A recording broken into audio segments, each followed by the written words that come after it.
Raw consciousness does not require a savior, but rather, raw consciousness requires only knowledge of oneself and the power to access it. Remember this, as we unlock an even greater gnosis from beyond the veil.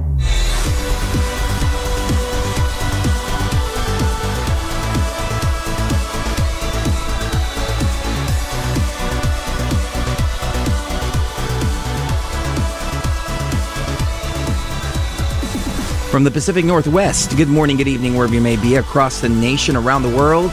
I'm Chris Geo. You are stepping beyond the veil this evening with us. I'm joined, of course, by my lovely wife and co-pilot, Mrs. Geo. Good evening, everyone. And we have an incredible show for you today. We are going to be joined by Emily Moyer in the second and third hour of the broadcast, and we are going to get into mind control programs and much, much more. What do you think?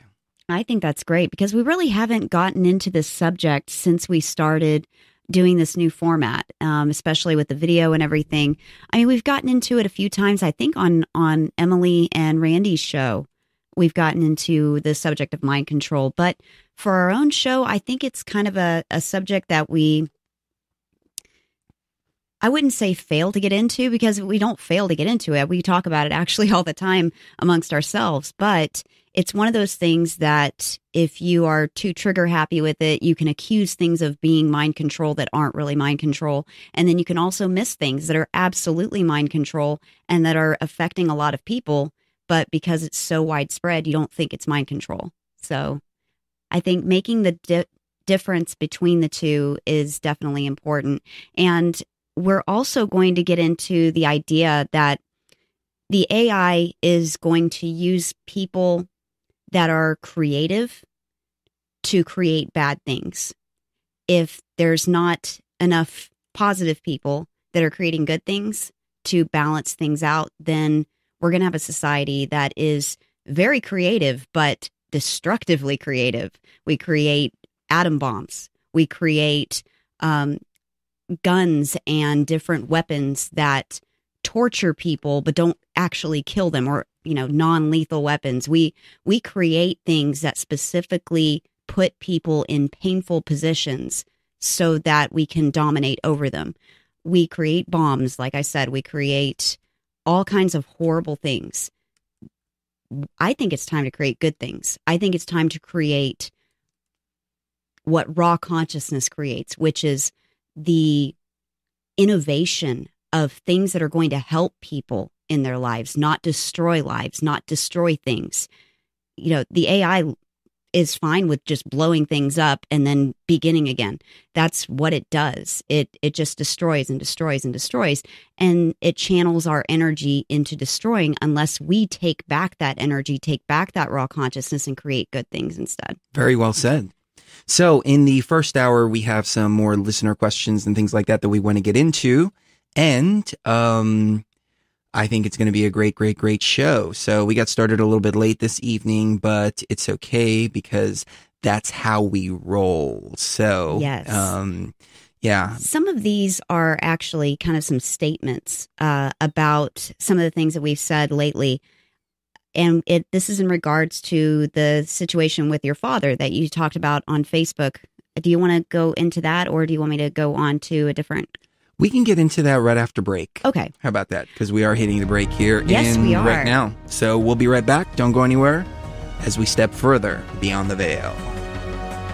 All right, we are back, and we're going to get into some listener questions. So, Sheree, why don't you take us away on anything you want to? Yes, actually, these are some interesting questions, actually, just from the last couple of days. And someone mentioned, you leave me with questions. This is Neil22261 on YouTube. He said, if these Egyptian gods are part of us, how did Thoth build a machine? Or was it us that then lost our state of consciousness after building the machine? Who are the sons of man? And lastly, if you use your power to test meat, is that not ego? Or is that down to intuition, which is different? And I'm not even halfway through listening yet. Well, I would say that one of the secrets is that Thoth is not one of them. It's not one of the gods. Thoth is a soul that comes back over and over and over again into this construct in different lives in order to try to tap into the raw consciousness and help people to realize that they are the raw consciousness. And the Thoth energy and the Thoth soul has been doing this over and over and over again. At least this is my contact with this particular part of raw consciousness. And that this time there is a mission that that all of us are a part of now. So it's like we've awoken to this whole part of what's going on in the artificial intelligence influence. So now is a very, very, very unique time. So Thoth was revered as part of the pantheon, but I don't think that he actually is part of the pantheon. That makes sense. Definitely. Someone said, check it. This is Pat McGregor too. Check it. Identity. In front of the intelligently designed identity. I guess identity, intelligently designed entity, identity. I've never really looked into that, but there are many things about this reality that are play on words. Mm-hmm. The opposite of God is dog. When certain words are the same spelled forwards and backwards, mm-hmm. and they have magical meanings to them as well. Wendy Tascione said, "You are misinfo. You put down truthers. I'm a truther. I have no fear of death. People need to know what's going on." Barbara Marciniak will fill in your blanks. You are misinforming people with your version of reality. Anunnaki made the AI to monitor and watch us. We need to activate our DNA to get out of this. You mix truth with moss info. I think she meant misinfo. Yeah. So your message is we are raw consciousness and you know it right. Did it help you? Christ consciousness is our soul in us. It's not a trap. It's exactly what you think raw is. The ego is reptilian, so you need to conquer the dominance of the ego, but you have to save yourself first so you don't turn the other cheek. You preserve yourself first, because if you don't save yourself, you can't save anyone else. You are not explaining things right. New Age is just absorbing and digesting new info. It's not worshiping anyone or anything. We are taught we are divine. We are Christ consciousness, or raw, or whatever you want to call it. No. Don't give me that bullshit. No. We're going to put a stop to this. Like as the representative, for lack of a better term, of the hashtag raw consciousness, because I'm the first one to use it, I am not going to let anybody mix the idea of raw consciousness with Christ consciousness. So anytime I hear this shit, I'm calling it out. And because what's going to happen, as I talked about yesterday, is the message is going to start to get diverted. Mm-hmm. And instead of being raw consciousness and balance, it's going to be this bullshit Christ consciousness programming. So, first and foremost, let me clear that up. Second of all, let me say that, I'm sorry that you label yourself as a truther. And, I was there too. So I completely understand where you are. I completely understand the need for labels. I needed to label myself at some point. And you can even go so far as to say that raw consciousness is a label in and of itself. But there has to be some kind of baseline to define who we are and what our energy is. But aside from that, all labels have been ripped off completely. So I've been where you are, and I really sympathize and empathize with where you are. And I understand that the ideas that we're talking about, it's very difficult to get over the programming and the truther programming, especially. And so, it's okay. We're all on our journey, and that's why it's hashtag become your own shaman. I completely, believe in that wholeheartedly, and everybody is taking different steps. But, we have a lot of preconceived notions that we have to kind of see beyond. And as a truth seeker, I mean, she never really said she was a truth seeker. She said that she was in the truth movement and a truther. So right. That a truther is like a Christian. There's a certain set of BS, a certain set of belief systems that you have to place yourself within, and you can't go outside of those. So you're not really a truth seeker if you're a truther. You're actually a truther instead. But once you can break out of that BS, once you can break out of that belief system, then you can start to unlock greater gnosis within yourself. And the whole idea of Anunnaki, we also talked about this yesterday. So, thank you for watching. And eventually, I think you will get it. And I think everybody is starting to get it. And those who haven't gotten it yet, they are going to start to get it here pretty soon, that it's one program after another, after another, after another. And that's why I'm so glad we have like Emily Moyer to come on and talk to us. She was actually the first person who brought the idea of the truth movement programming. We did a show with her about a year or so ago, and she said, "Hey, have you ever thought about the truth movement being a program?"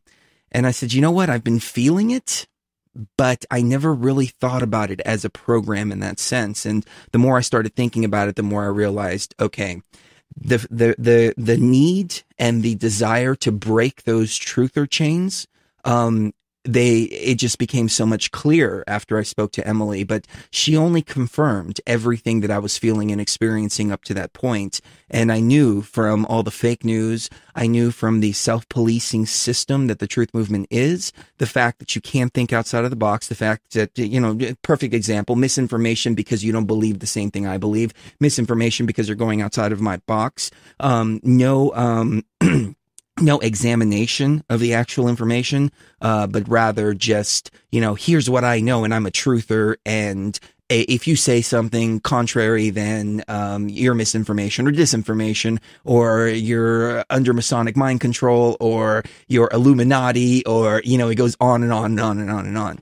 And as a matter of fact, I just talked to one of our good friends, Simon Woodford, and he's the one that we play that it's got like the Twilight Zone thing in the background. And he's like, "Hello, YouTube. I hope you're well. Spotlight is on Truth Frequency Radio. You've got this guy, Chris Geo, and his sidekick, Sheree Geo. They're obviously both practicing New Age shaman." And I'm like, I wonder what gave that away. The hashtag become your own shaman?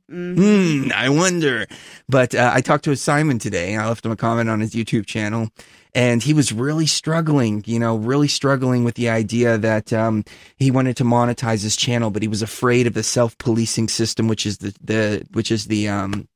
truth movement. And he's like making all these excuses on why he's going to monetize his channel. And I'm like, dude, just monetize your channel, okay? Equipment is expensive. Cameras are expensive. Microphones are expensive. This stuff isn't free. Okay, monetize your channel. You should, if your content's coming from your heart and you're putting out good content because of that reason, of course, put the monetization on your channel. Don't let these fucking I shouldn't cuss too much because we're streaming on iHeart. I keep forgetting this.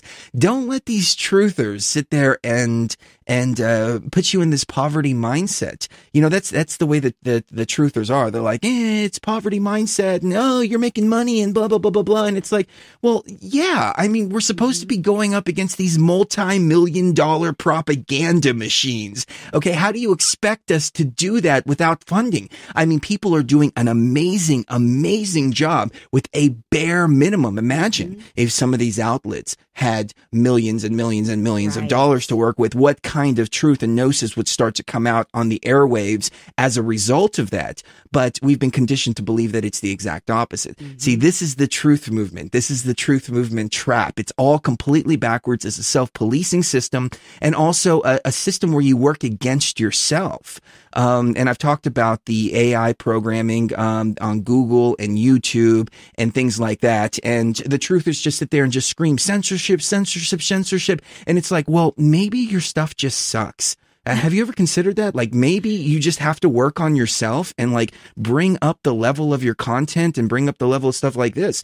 Like the Simon kid, all he does is just like take a bunch of pictures and put them in a little collage. Yeah. And that's it really. And he's like, oh, look, Chris Geo's Masonic and he's a Satanist and he's this. With loud music so they can barely hear it. Right. Exactly. And then he started putting music on top of his words so I can't take it and make parody ads out of it. Yeah. And so I'm like, dude, that sucks, dude. Come on. If you're, at least have some fun with me here. Let me make some parody ads. Be a good sport about it. But anyways, so I'm getting a little bit off point. Okay. But it's, we put ourselves in all these truther boxes, and people are just like, I'm being censored, I'm this, I'm that, et cetera, and they don't understand the game that's being played by the AI. They don't understand how the algorithms work. They don't understand how to work within those algorithms. And then they bitch and scream about getting banned on YouTube and on other places. And it's like, well, of course, that's what the beast system does. But when you break yourself out of that truther box, then you can go on head on, face to face with the AI and still get your message out there and still, accomplish what you're trying to do by working within the algorithm, because you understand you don't have to stay in that truther box. You can work within the algorithm, get your message out there, and so on and so forth. So the truther programming is one that's very, very, very deep.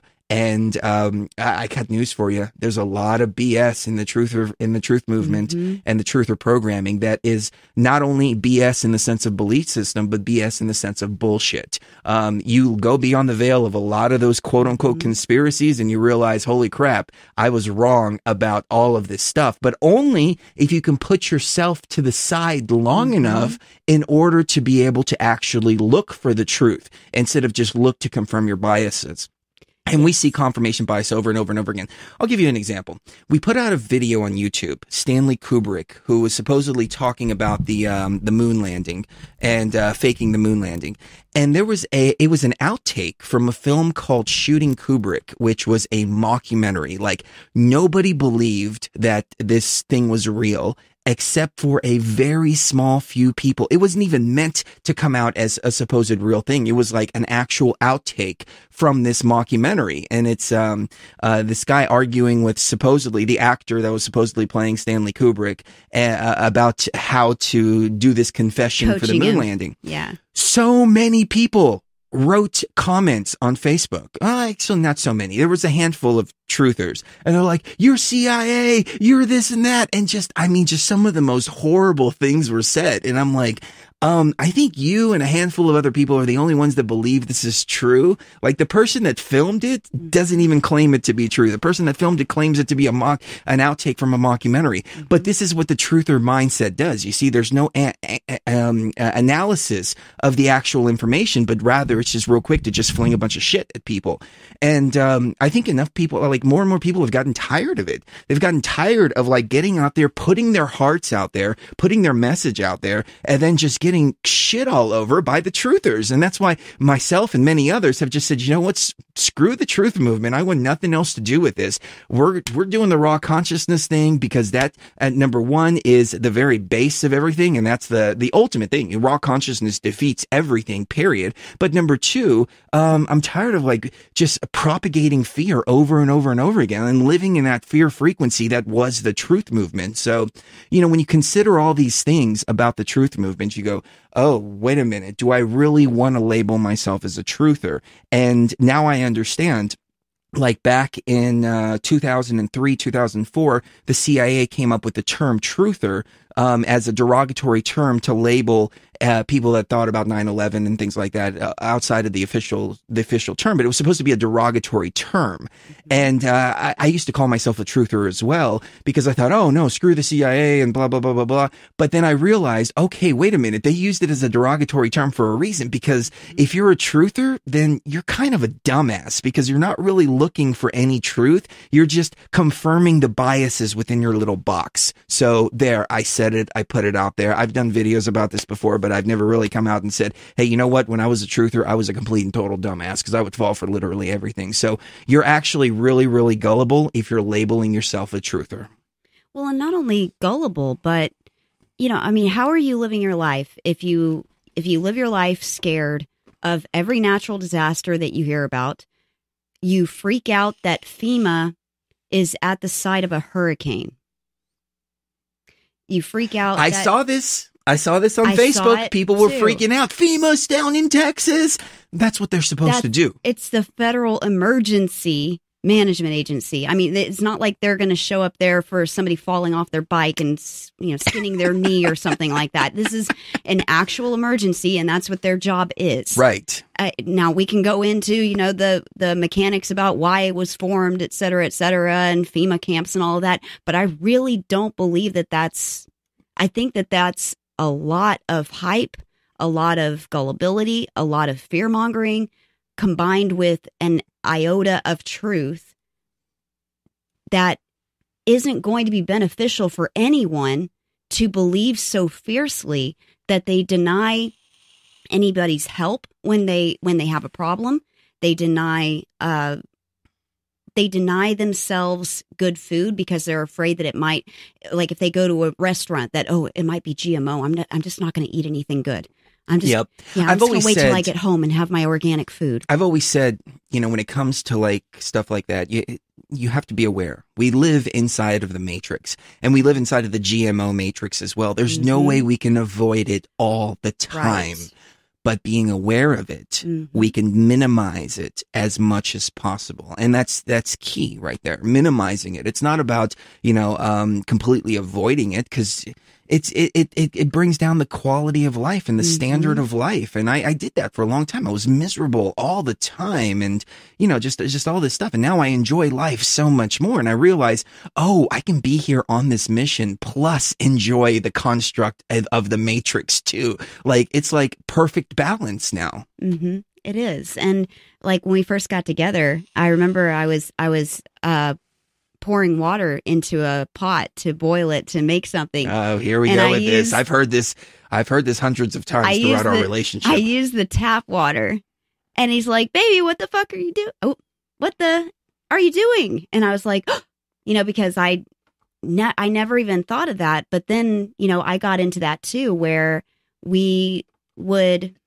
be so concerned about what was in our food and in our water that we weren't really enjoying things. Right. You know, and so we've gotten to the point now where, you know, we do what we can to minimize the amount of toxic stuff that we're exposed to, but at the same time we have a lot of fun. Yeah. And we understand that, hey, you know, we're going out to eat, you know, let's have a glass of wine and let's... Somebody says, do you guys drink tap water now? No, we still don't drink tap water. It's still, that's still a no, but it's not the end of the world if we go to a restaurant and we have to drink here where we live, they don't fluoridate the water.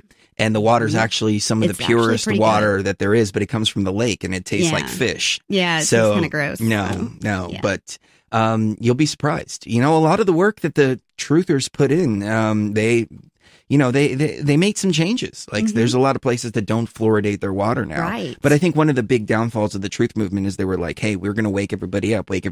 And okay, but they never stop to think, what do you do after everybody's awake? What happens now? Yeah, exactly. And what happens after the awakening is the most important thing, because you can look at somebody that's completely asleep, you know, they're fluoride headed, they're on all kinds of drugs and stuff. And you can look at them and say, oh, okay, well, you know, it's kind of pointless to try to do anything with them. But then somebody who's like a gung-ho truther, who's been in it for 7, 10, 15 years, somewhere around there, they're either one of two things. Either one, they're just completely still inside of it. They freak out every time anything happens. Anytime there's an alert on Facebook, they have to spread it to their, 500 to 1,000 friends. They're obsessed with the info war and all of that. And then there's the ones... The info war. That's the thing that gets you in the truth movement. The info war. Because you're like, oh, I need info. It's an info war. I need info. And then you're running around like a chicken with your head cut off. I'm speaking from experience here. So don't think anybody out there that I'm talking bad about anybody. If I'm talking bad about anybody, I'm talking bad about myself, because I was there for several years, and coming out of it, it's like waking up from a bad dream. Not as bad of a dream as, pre 9/11 when I had no idea what was going on about anything, but it was still like waking up from a bad dream. Right. And then you have the other kind of people that are more like us, that after about 5, 6, 7 years in the quote unquote truth movement, you start to want more. You start to get a little bit annoyed when the 18 millionth false flag that you've heard is going to happen just falls through, or the next date of the rapture falls through, or the next date of apocalypse falls through, or the apocalypse comes, but it's not nearly as exciting as you think it's going to be, et cetera, et cetera. So very well said. Yeah. Let's move on to another topic. I think we've gone on the truth movement rant for long enough, but yes. I think the length of the rant it just is indicative of the trauma that we experienced personally in the truth movement. Right. So forgive us for that. But that's pretty much where it's coming from. And I see that Susan Von de Kooch, Susan Von de Kooch, has joined us. And Susan, I got your message and I will respond to it. I promise. I've been slammed all day and I had to take a nap too. I've been up for like 2 days. So. Concerning the reincarnation part of the show, we were talking about reincarnation a few videos back, and this was Max Norseman. I listened to Dr. Steven Skinner being interviewed on Higher Side Chats, and he said a curious thing being that reincarnation applies to those that have their bodies cremated rather than being interned. Basically, once your body is no more is when you come back. I have since changed my mind about being cremated when I die. In fact, mummify the hell out of me. What do you think happens to my personal thoughts on it are that the body is just meat. It's just a physical thing that your spirit is connected to, but it is not the body. Do you know, does that make any sense? It does. Who you are is not the body. I think the Egyptians had it wrong. Mm-hmm. And I think it's actually the opposite. I think that they're keeping the bodies preserved for a reason, maybe to keep the soul essence trapped inside of this matrix and it's somehow tied. And that's why we have these embalming rituals. And then we put people inside of cement blocks and then put caskets inside of those cement blocks. And it keeps the soul even further tied to this construct, even if it's just for a little bit. Maybe that's a point to where the soul is still within the construct, but it's feedable by the AI in a much more powerful way. And this is just stuff that's coming to me right now as I'm examining this. But what I'd like to do is do a sky burial, and a sky burial is a Tibetan ritual where what they would do is take you up to the mountain and cut your body up and let the animals eat you, because it's like giving back. But that was how I was thinking up until the point when I realized, oh, this is all just a computer simulation anyways. So I really don't know, but it's definitely interesting. We'll be right back. More listener questions on the other side.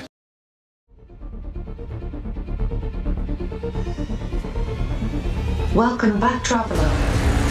Remember, what we do as ourselves dies with us. What we do as RAwConsciousness remains immortal. Therefore, beware of the great I Am as you step beyond the veil.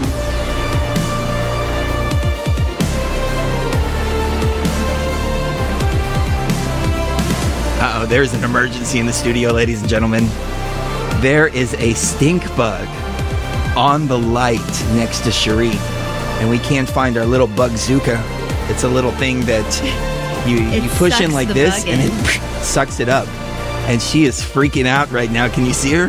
You can see the little bug right there. And he's crawling like a little AI little thing. He looks like he's about to take off and land on me. And if he does, I'm going to have an on-air freak out. And everybody's going to see. I'm going to be really embarrassed. Oh, man. Oh, I hate bugs. I think it'll be fine. I can try to catch him. Maybe I can catch him inside of this bottle. Oh, we're going to do this live on air. Oh, my God. Oh, no. Oh, he's flying and he's on the computer now. Ew! Sorry. Here, throw that away so I don't accidentally drink from it. Thank you. I'm going to end up smushing and it's going to... Now I don't know where he went. Yeah, I know. Maybe we should have just left him on the light. Yeah. I didn't know he flew. Oh, man. Yeah, they fly. That is kind of creepy now. Ugh. Omar on YouTube said, use a broom. And you know, the thing is with the stink bugs, you can't kill them. You can't because then they stink. And so They'll that's why we have you. the bugzooka that just like sucks them up and puts them in this little container. Yeah. And then you can put them in the toilet or and whatever. Then they don't hurt you or like bite you or get on you, because they will bite. Glowbusters is in the house. What's up, Glowbusters? Love everything you're doing. Lolita Cox, Sam Tucson, Tula Hills, Chadley is back. Welcome back, Chadley. And Ray, Doc Illusion, Dark Star AZ, Tula Hills, and Kev Angelo, and Sam Towson, and Winter Moon, and many, many more on YouTube. And who came to hang out with us tonight on Facebook? On Facebook, let's see. We've got Jan Simpson, Lucky, of course, Justin Penzek, Italia Salinas again, Mark Chalvet. Let's see, who else? Grace Lau. Oh, Kirsten Jada Alyssa is with us. Aw. Little Jada Rue. Little Jada Rue. Finette Gatewood is here. Mike Quinn. Oh, and of course, Lucky is on YouTube and Facebook at the same time. Of course. She said, "What am I, chopped liver?" Oh, I mentioned her before. Carlos Solarzano. Solarzano. You know, I could put my dorky glasses on. Elise Balcom is with us, and as is Michelle Wood Zabriskie. Jessica Indigo, Jane Yandel is also with us. Carrie Wentworth Niesel, Johnny Moore Ball. Who else? And of course, we can't forget Jeff Swarthout. Jeff. Yes, Jeff is joining us. Of Psychedelics and Philosophy. Yes. Awesome guy. Huge love him. forum. Yeah, huge. You're gonna love him. The best, I tell you. It's a 10 for sure. Yep, it is. So, I love the kids. Let's get back into it. Oh my God, that bug is on you. Oh my God, Chris! You guys don't ever mess with me about bugs. Like I'm the same way about bugs. They're creepy little things. The way they move like that. You know, I think they're AI. I'm pretty sure. I'm 99% sure they're AI. I think they're AI, and the reason why I say that is because like it takes everything you've got. I'm just like looking around, making sure it's not on me. It takes everything you've got to kill a cockroach. Like radiation won't kill it. It's resistant to radiation. It can live for a month with its head chopped off. I mean, it's indestructible practically, unless you squish it. Aw, me too said I like your dorky glasses. Aw, nice. So getting back to questions. Oh, I'm sorry that. Don't make Alex. I've dealt with it for 8 years. Alex. Anytime there's a bug. Remember the first time the wasps came? Oh, yeah. Yeah, she was freaking out. And I'm like, no, sweetie, just leave them alone. They'll be fine. You'll be fine. 3 years later, they come and they eat lunch with us. It's the strangest thing. Like they'll fly down, sit on the porch, on the balcony, and wait for us to give them something. And we'll give them a little something, usually sweet stuff. And then they num, and then they fly away. And so, it's the most bizarre thing. Like you would never imagine that you would have like wild, hornets coming and just hanging out with you. It's the strangest thing. I saw a guy on Facebook, Ken, I think was his name, longtime friend and listener of the show. But, I think it was Ken, and, he had a koala that would come to his backyard and hang out, and he was taking pictures, and he's like, here's me and the koala. We're talking about chemtrails and about why the leaves taste funny. Aww. He was the cutest, sweetest little thing. I wish we had koalas that came by. Aww. Alex Lihatpo said, don't make an excuse to eat everything. The AI traps you into wanting to eat meat, and this way it has a foot in the door. I used to think like that. I did too. Yeah. And if that's your path, that's fine. My body, my computer doesn't work without meat. Like it doesn't work optimally. Now, if I put too much meat into it, then it doesn't work optimally either. It's about finding the balance. And I'm still, as you can tell, I'm still looking for that balance, especially when it comes to like chocolate ice cream and stuff like that. Like that's another reason why I don't smoke weed very much. Cause when I smoke weed, I'm just like, you know what? How about some chocolate ice cream, sweetie? Why don't you make some fresh cookies? And, we'll just watch Rick and Morty or something like that. So, no, I mean, everything in moderation. Yeah, definitely. But I don't think that meat automatically lets the AI in. I think that letting your body get out of balance is what lets the AI in. So if you're eating meat constantly, like Chris was saying, and you're eating meat, and you're not eating fruit, vegetables, the carbs that you need, then you're going to be unhealthy. However, I know a lot of vegans that are also unhealthy because their bodies need more protein, and they're simply not able to get enough protein from what they're eating.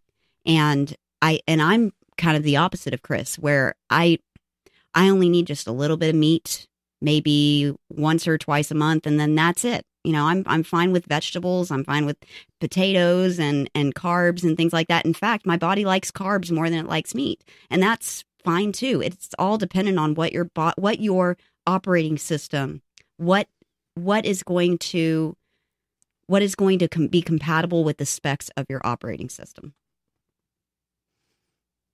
Very true. Did I say something wrong? No. Oh, okay. I'm thinking about, we have this intro that says raw consciousness does not require a savior, but rather raw consciousness requires knowledge of oneself and the power to access it. And I always tease her in the morning.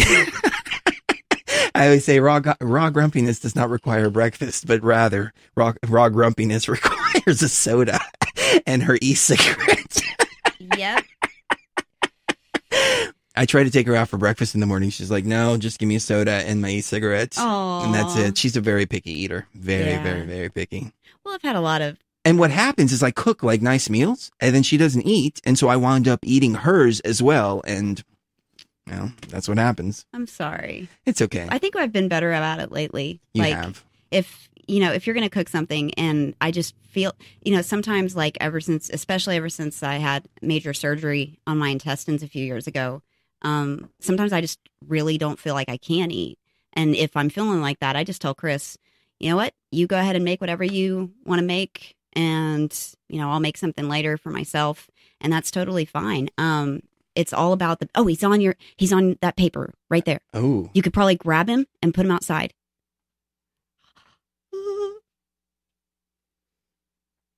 Oh no. There he is. There he is. Did he leave? No, he's under the paper. Oh, he's underneath now. He's underneath now. Yeah, show him. Can you see him? Nope. See? Nope. There he is. There he is. They're ugly. Oh, he's on the monitor now. He's going to crawl right up on the... He's going to crawl right up on the camera, I'll bet. We got to find the Bugazooka. It's creeping me out now, yeah, being right there in front of me. Exactly. That's how I was this past 20 minutes. He's on the camera now. He's on the camera. Great. He's on the camera. Now I have to look dead at him.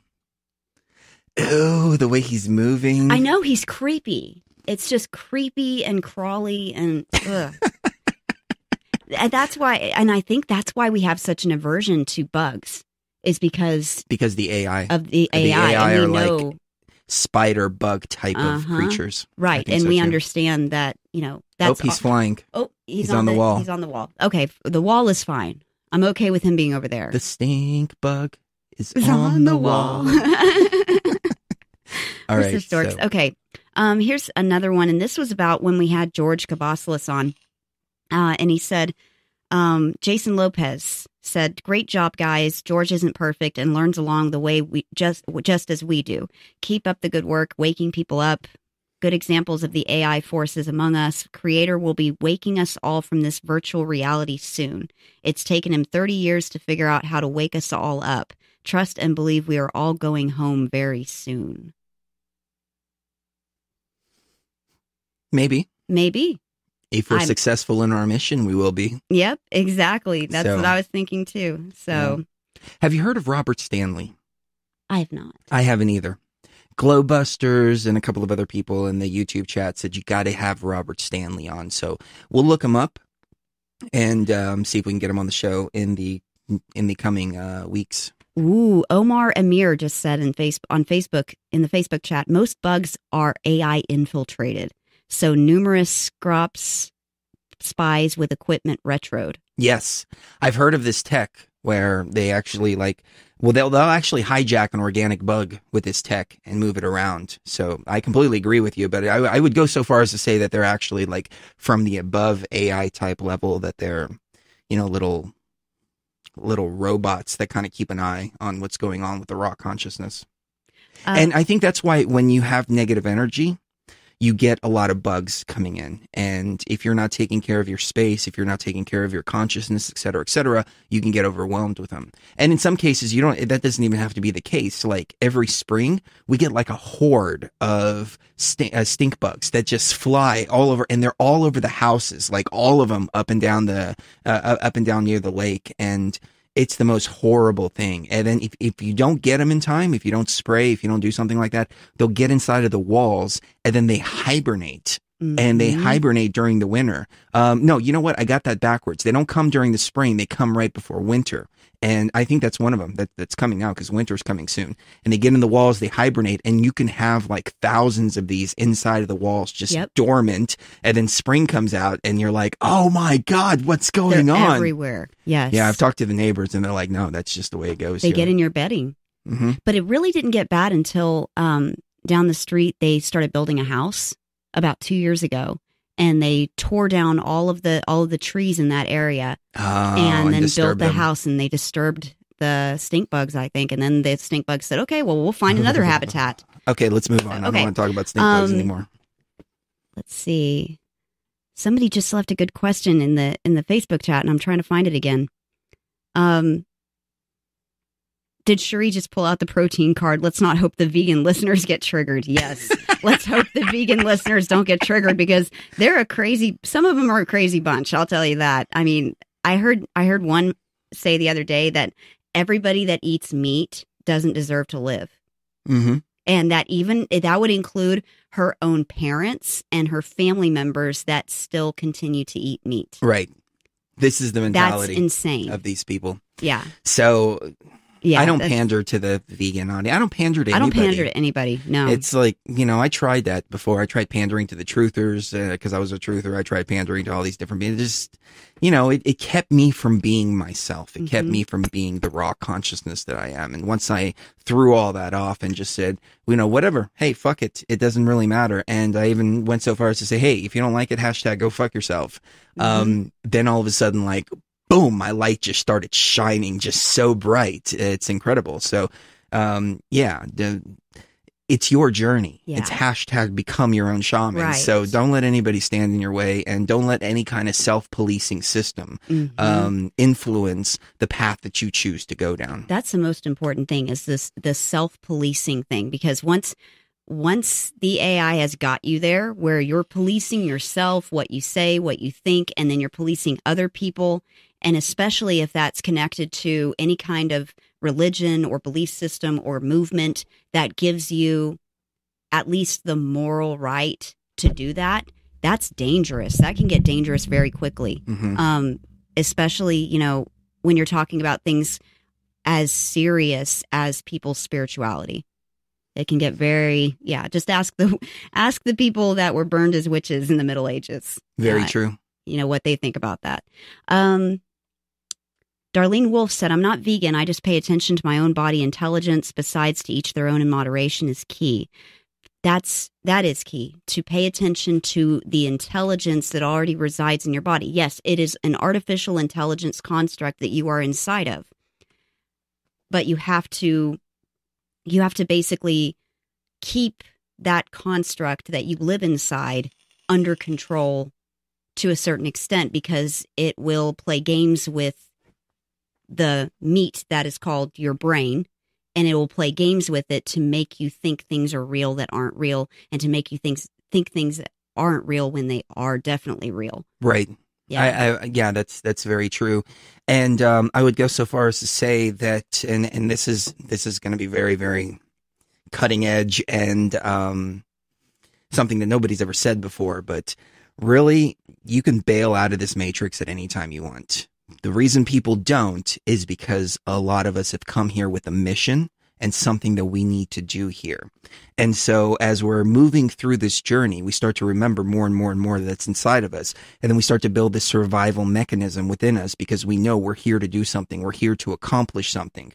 And we have to be able to accomplish that. And you can't let, all these little ideologies and things like that make you miserable while you're here. I mean, you came here for a mission, so reward yourself and enjoy yourself. I mean, I think that was part of the contract. Before I came back, I was like, all right, look, if I'm going back to that hellhole, all right, and living another life there, this is what I want.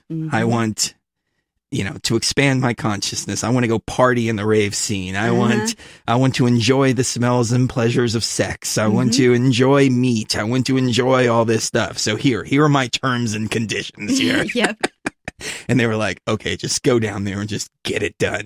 Just get it done. I don't care how. Yeah. Yep. And I've noticed that with... And I fought that part of myself for a long time. That's the thing. I fought that part of myself. Well, did you fight that part of yourself out of some kind of weird... New Age programming. Ascetic... New Cage programming. Yeah. It's kind of like asceticism and self-flagellation at the same time that you would see in the Middle Ages when people were dying of the Black Death.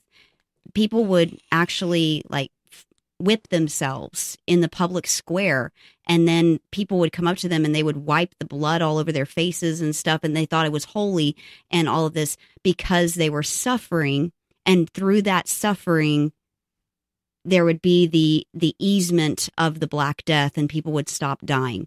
And the same thing happens whenever you look at a system that's completely toxic, like what we have in our food supply and our medical system, et cetera, et cetera. Totally toxic system. Totally agree with that. But what the New Age movement, the truth movement, and then kind of a combination and mutation of the two has done is turn all food and all nutrients and all anything with sugar, anything with a little bit of salt, anything with this or anything with that as part of that, oh, that's bad, don't eat that. And then people are essentially denying themselves any kind of pleasure whatsoever in the hopes that by doing this, somehow it's going to change the system to not be so toxic. You're not going to be able to do that. You're not going to be able to change the system to make it less toxic because it's an AI created system. And that's what it does. Again, right back to the idea of impossible tasks and all these BS, the belief systems that put forth this impossible task for you.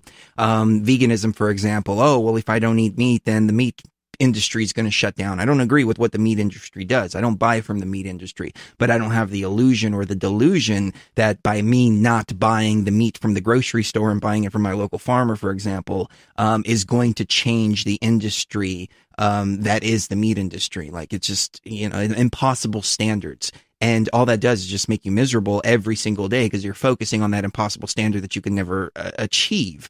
And that goes from truth movement to religion to Christ consciousness to literally everything. Hashtag become your own shaman is the only one that doesn't have an impossible standard because it's like, hey guys, and hashtag RAwConsciousness because it's like, hey, you're perfect the way you are. You're beautiful the way you are. Sure, you have some programs. You can deprogram yourself. It doesn't matter how long it takes.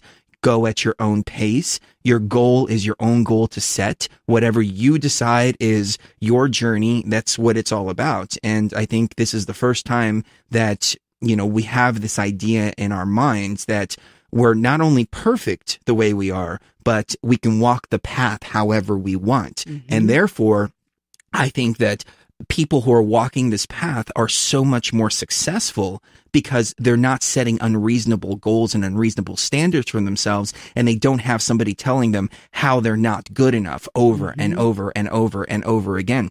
I posted something on Facebook earlier, and it was connected to the post from yesterday that we did about slaughtering the sacred cow of Christ consciousness and how the Christ consciousness is that impossible standard, that carrot that's dangling in front of the horse. And I talked about some personal stuff. Why don't you read it? I don't want to put my dorky glasses on. So. Oh, okay. Yes. Let me pull this up real quick. Hey, you. Yes, you. You are a divine being and perfect exactly the way you are. Sure, there is some BS that you have to weed through, but you are perfect, beautiful, and perfect. Just wanted you to know that. Can I share something personal with you? I haven't spoken to my father in about 7 years. The last time we spoke, he decided to tell me exactly how he feels, literally over my mother's open casket. Literally. Like my mother's open casket was right there. I was, her body, she was right there with me. I was about 10 feet away, and I saw him talking to him, and I thought immediately something's wrong because I don't see Chris like that very often. And the look on his face just said it all. You know what happened? He disappeared from my sphere. He was there the next day at the wake or whatever, what did we do then? The next day we were at the wake. We were at the wake, and the next day was the burial. Yeah. And he disappeared from my sphere like he didn't even exist. Mm-hmm. Exactly. He never respected anything I did. When I started my own business, it wasn't a real job.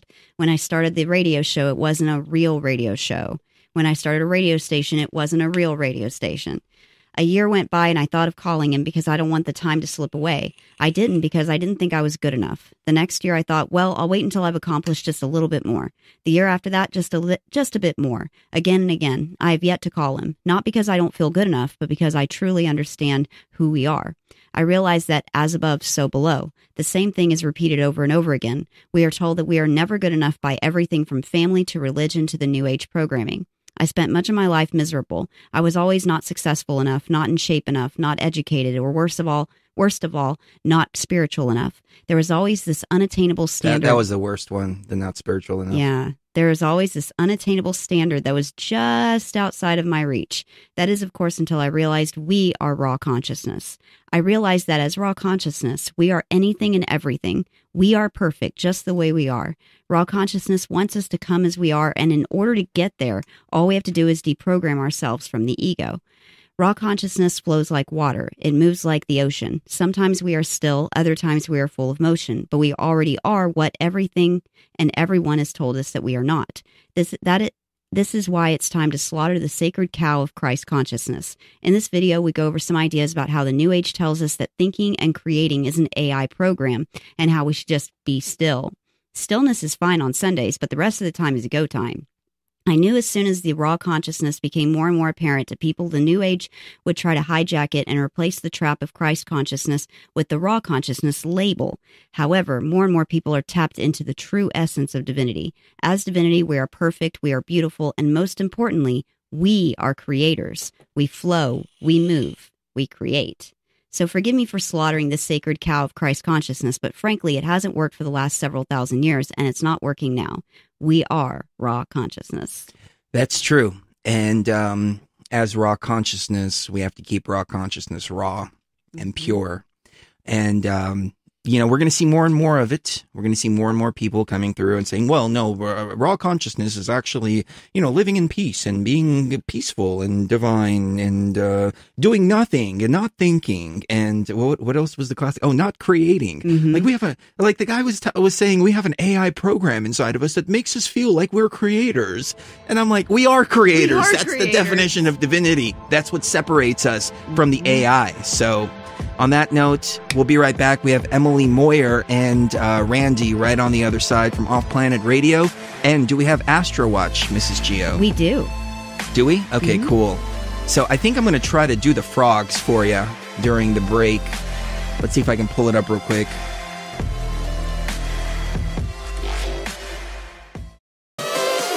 As you step beyond the veil.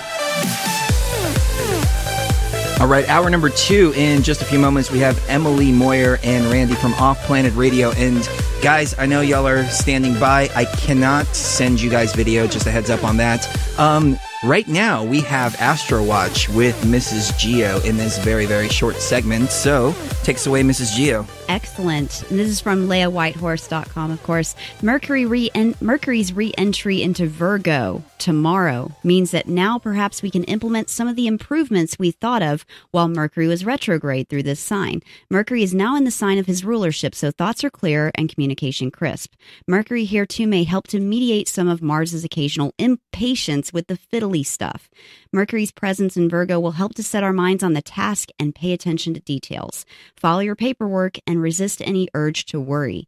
While Mercury, Mars, and the Sun are all focused on the little picture, Jupiter invites us to tune into the big picture too on September 11th when he sextiles the North Node.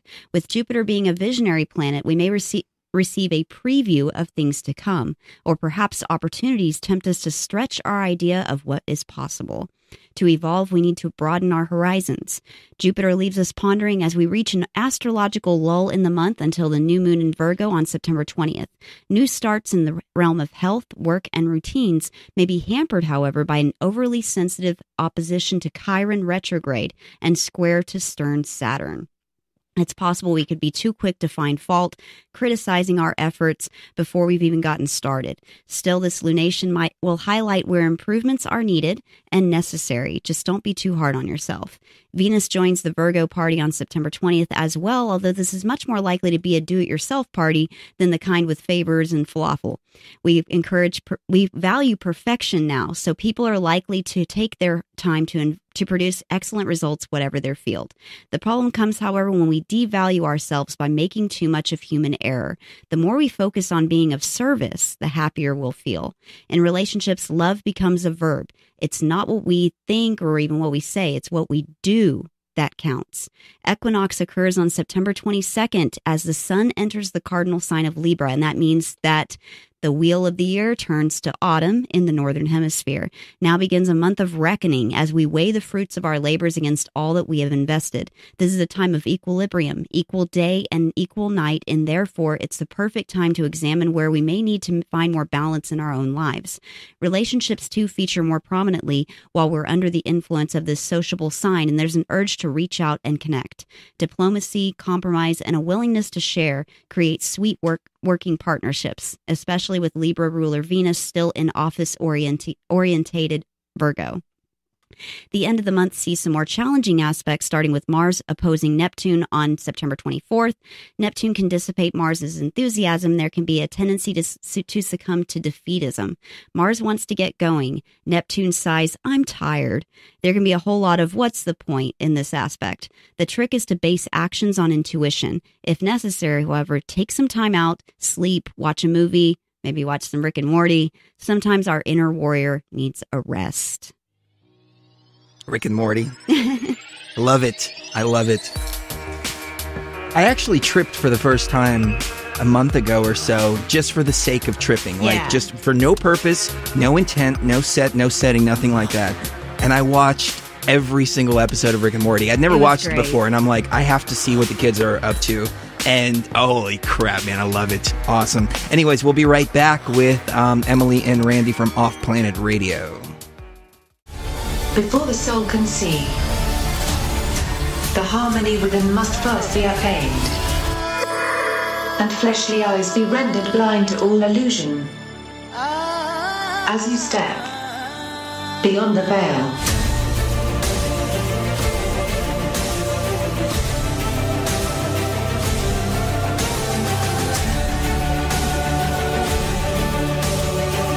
All right, hour number 2 right here on Beyond the Veil. We have our dear friends from Off Planet Radio, Emily and Randy, joining us. And we were on their show a couple of months ago, maybe almost a year now. I don't remember exactly when it was, but it was quite some time ago.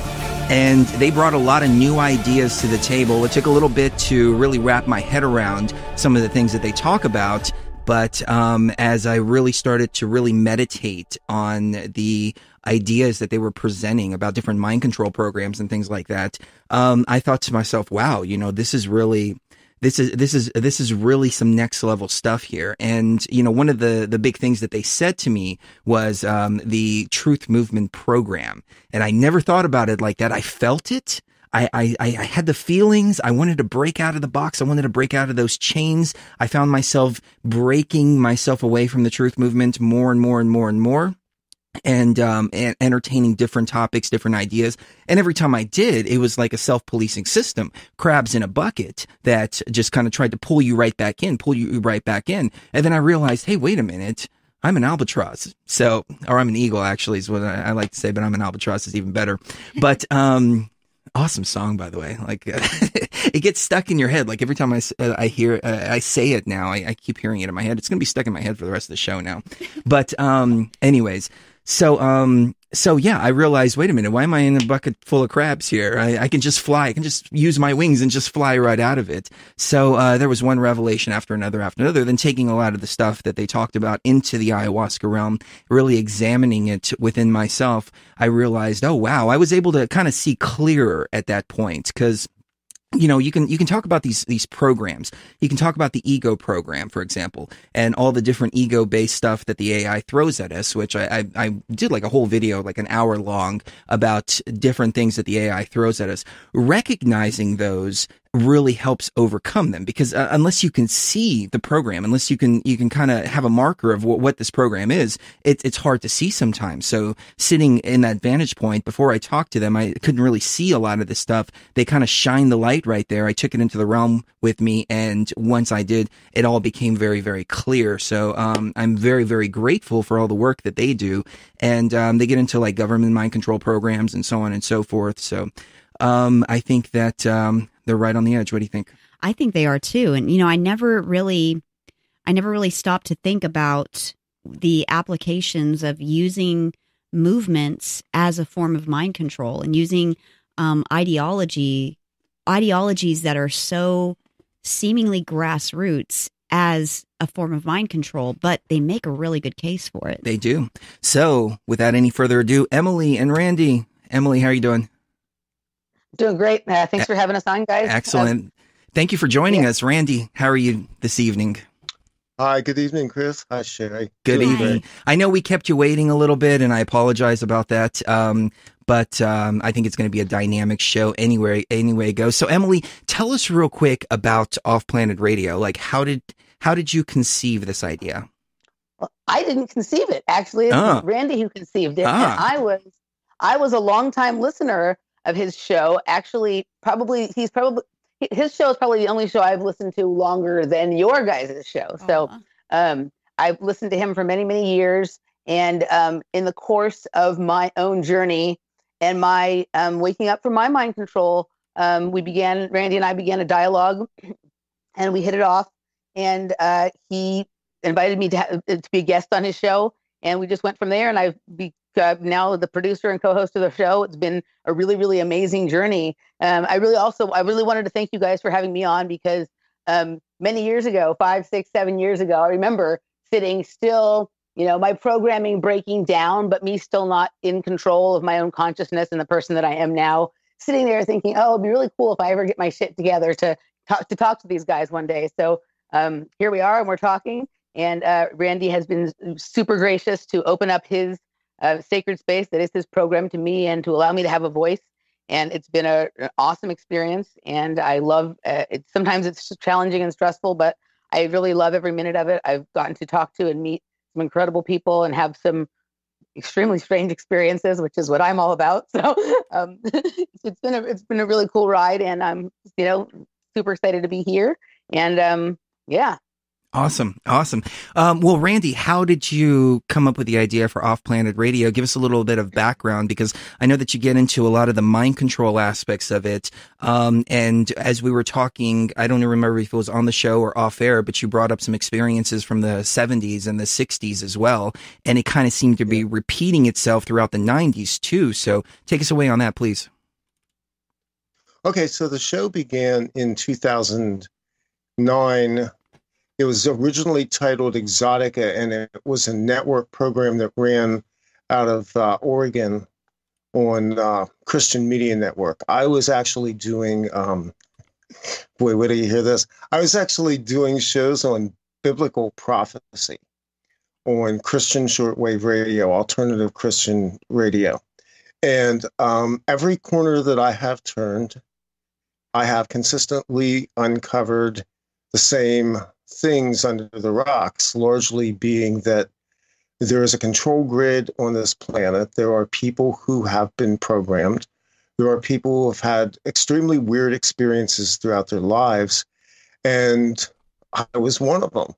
And so it became kind of a self-journey, in the sense that I took what I was doing in the realm of Christian broadcasting and began to move it into the paranormal, and increasingly began moving it also into the inquiry about Black projects, the echelons of intelligence agency covert projects that were ongoing since immediately after, but also even before the Second World War, and realizing that as a culture, we were ourselves inside of basically a giant experiment to both push and break the human mind and the human will.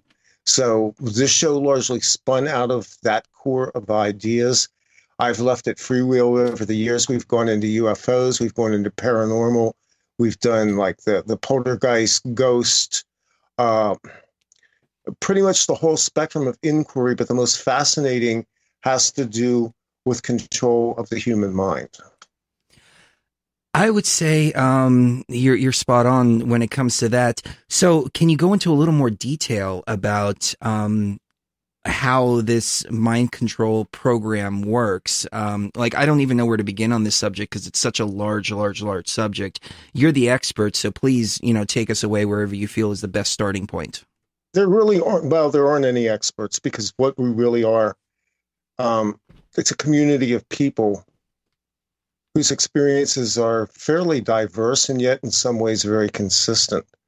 When you're talking specifically about government mind control programs, you're talking about programs that began on the record immediately after the Second World War under the Office of OSI, which then became the CIA. And almost immediately, the CIA began to set up programs that had already been initiated by the military itself, which was already following the lead of what they learned from the Nazis and the Japanese in terms of torture, brainwashing, deep interrogation, use of chemicals, use of hypnosis, use of traumatic splitting of the mind.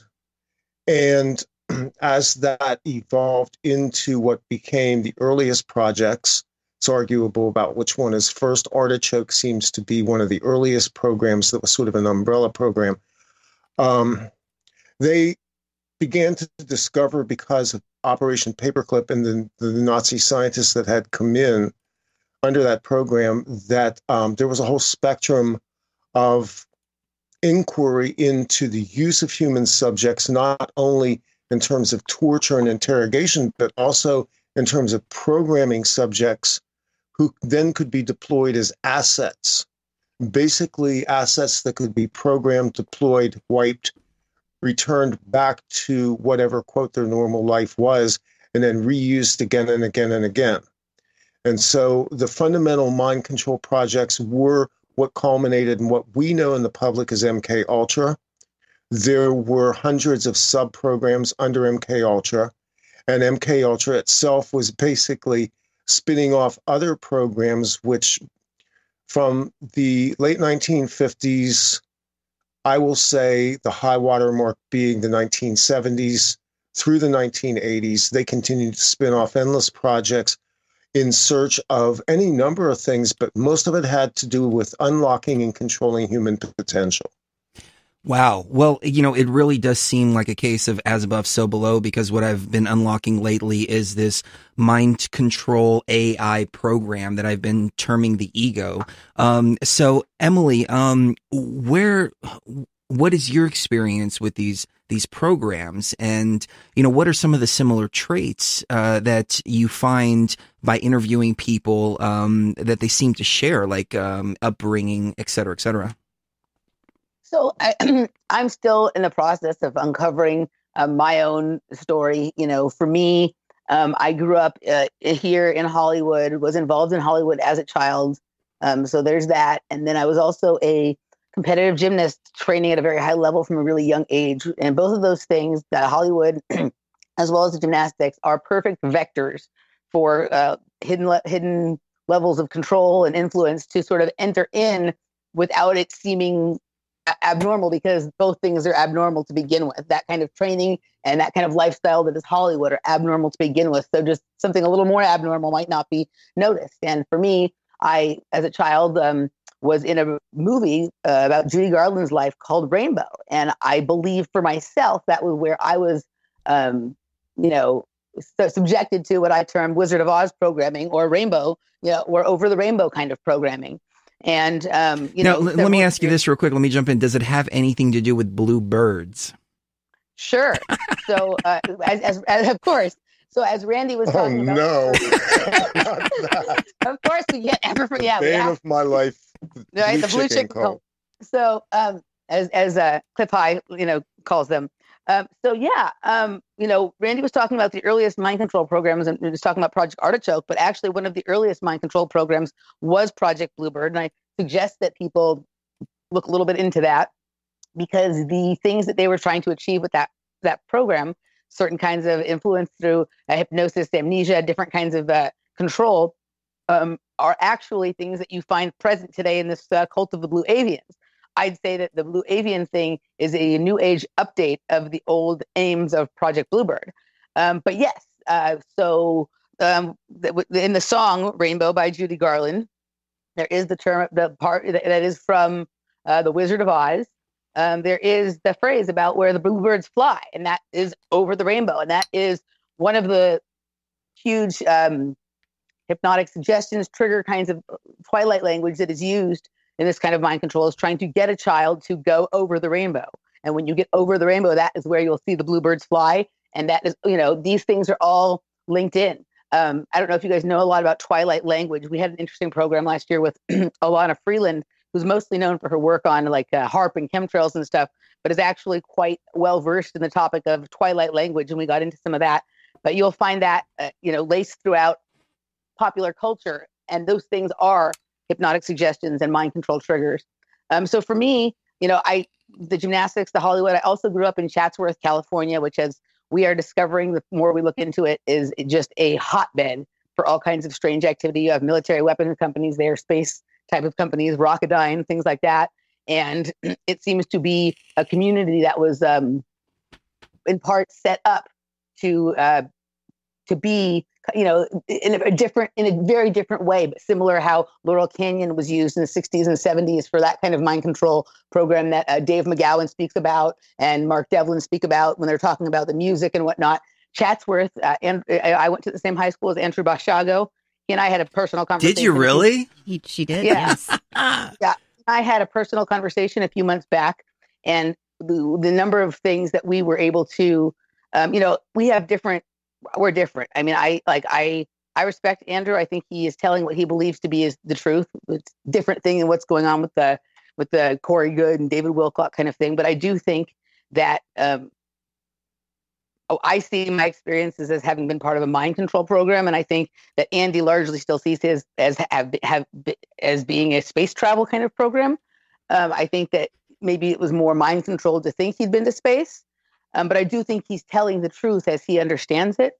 And we had a very interesting conversation with very many similarities in our childhood, and he even pointed out some things to me about Chatsworth that I had somehow missed, and that is that we both actually grew up at the corner of Devonshire and Mason. Right? Devonshire being like the location of Chatsworth House in England, where like a lot of this sort of royal activity and strange kind of royal bloodline types of mind control and different things go on. And then obviously Mason, reference to the Freemason, Chatsworth is a very Masonic town, even though it looks like just, you think it's just a little suburb, but there's all sorts of strange things going on there. It was built on an Indian burial ground, and a number of just a bizarre place. And the more I look into it, the more I understand about some of the experiences I had as a kid, it's undeniable. And when I struggled for years and years in my life. I was not always the functional, happy, healthy person that I am now. And I always knew that there was something strange going on. But what really sort of woke me up, and I've spoken about this before, was I heard probably back in about 2008, Duncan O'Finian speaking about his experiences. And my strange response to it was not, oh, that's a crazy story. It was, oh, yeah, I forgot about that. And that sort of unlocked something for me that led me to really look into mind control and MK Ultra. That's always been the main focus of my research. I've, obviously done all the same kind of research into, conspiracy and false flags and the GMOs and chemtrails and all this kind of stuff that we've all done. But I really got fixated on the mind control. And the further I looked into it, the harder it became to deny that my life paralleled, and it was very similar to a lot of these people that I was hearing giving their testimonies. Similar but different. And we all have individual stories because we all have different genetics, different talents, different experiences and whatnot, but similar in tone and in certain experiences. Like one of the things that keeps turning up with a lot of people that Randy and I speak to is almost everyone that it believes themselves to have been some kind of experience, have had some kind of mind control experience, seems to have memories of being trained to breathe underwater or having been drowned or intentionally or something like that. So that's one of the things, common experiences. I mean, there are so many, but that's one that like, I'm always, whenever I'm talking to someone, I'm kind of almost always waiting for them to bring that one up. Well, let me jump in for just a moment, because I have this memory where I was in the pool and I was drowning and my father was just standing there watching. And it was the first realization that I had that nobody's here to help you. You better help yourself.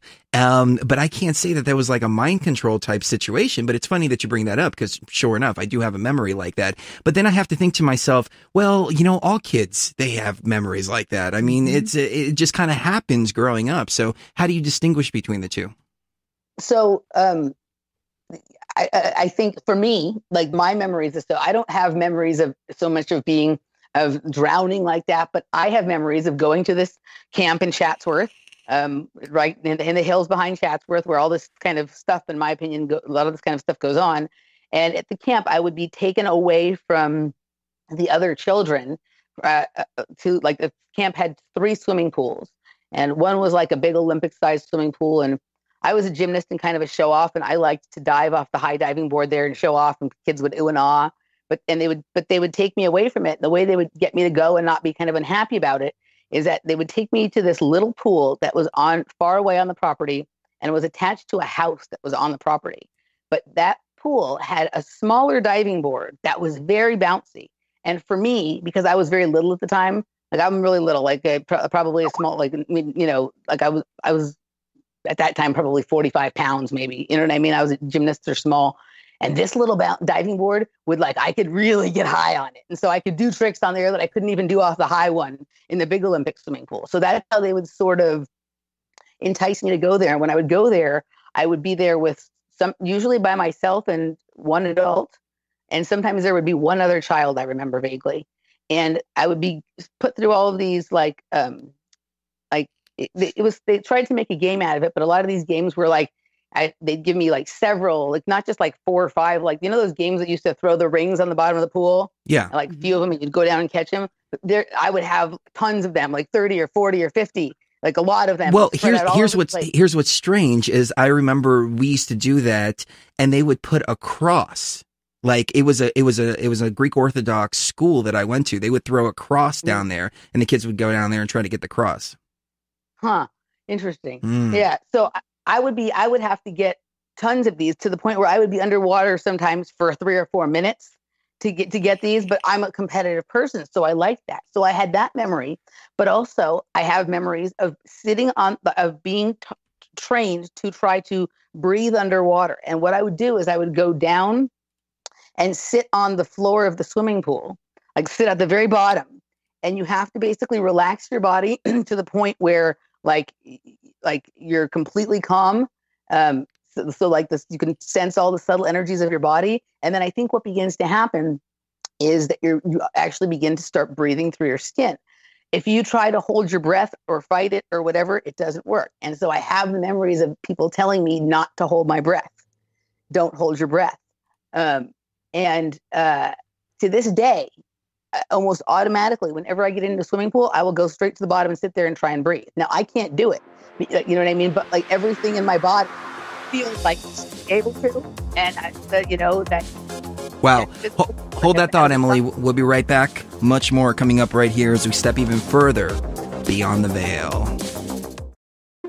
The light of the body is the eye. Therefore, when first realization that there has been a series of ego-based programs, whether it's government mind control or artificial intelligence mind control, or the artificial intelligence that controls this construct, there is a series of programs that is implanted and embedded upon the raw consciousness. The raw consciousness is a state of unprogrammed, completely, even unprogrammed from every ego-based program, but ultimately, well, not ultimately, that's not the right word I'm looking for. The word I'm looking for is in addition to any government, institutional, et cetera, based mind control. So again, shining the light on this, and, as you walk your own journey, #become your own shaman, you can start to examine some of these different events. And when I talk about traumas and detaching yourself from traumas, this is some of the stuff that I'm talking about, because some of these traumas could have been inflicted with a purpose in order to change the mind in a particular way. And then we experience just traumas just because life is just like that. So it goes in twofold, but getting outside of those traumas and recognizing those traumas and then breaking those traumas down is key. Randy, trauma-based mind control is a topic that we've talked about for years and years and years, but I never really understood it. Can you explain a little bit of that to the audience, and what are some of the methods that they use in trauma-based mind control? Yeah, the object of trauma-based mind control is to break down what you were just referring to, the ego-based personality. It's designed to break down and dissolve the strong identification with the front personality, and then to traumatically split the personality into one or more alternative personalities, which they call alters. These alters are then specialized units of conscious personality that are programmed in specific ways. Most people who have gone through the extreme end of trauma-based mind control, people who have gone through MK Ultra or many of the other programs that are out there, Monarch specifically, they could have as many as 10, 20, 30 alter personalities inside of them, all of which are operating in a background. They're sort of like shadow figures until they're triggered to come forward. And there are as many personalities as there are operations that could be performed by them. Everything from assassination to sexual targeting, espionage, psychic warfare.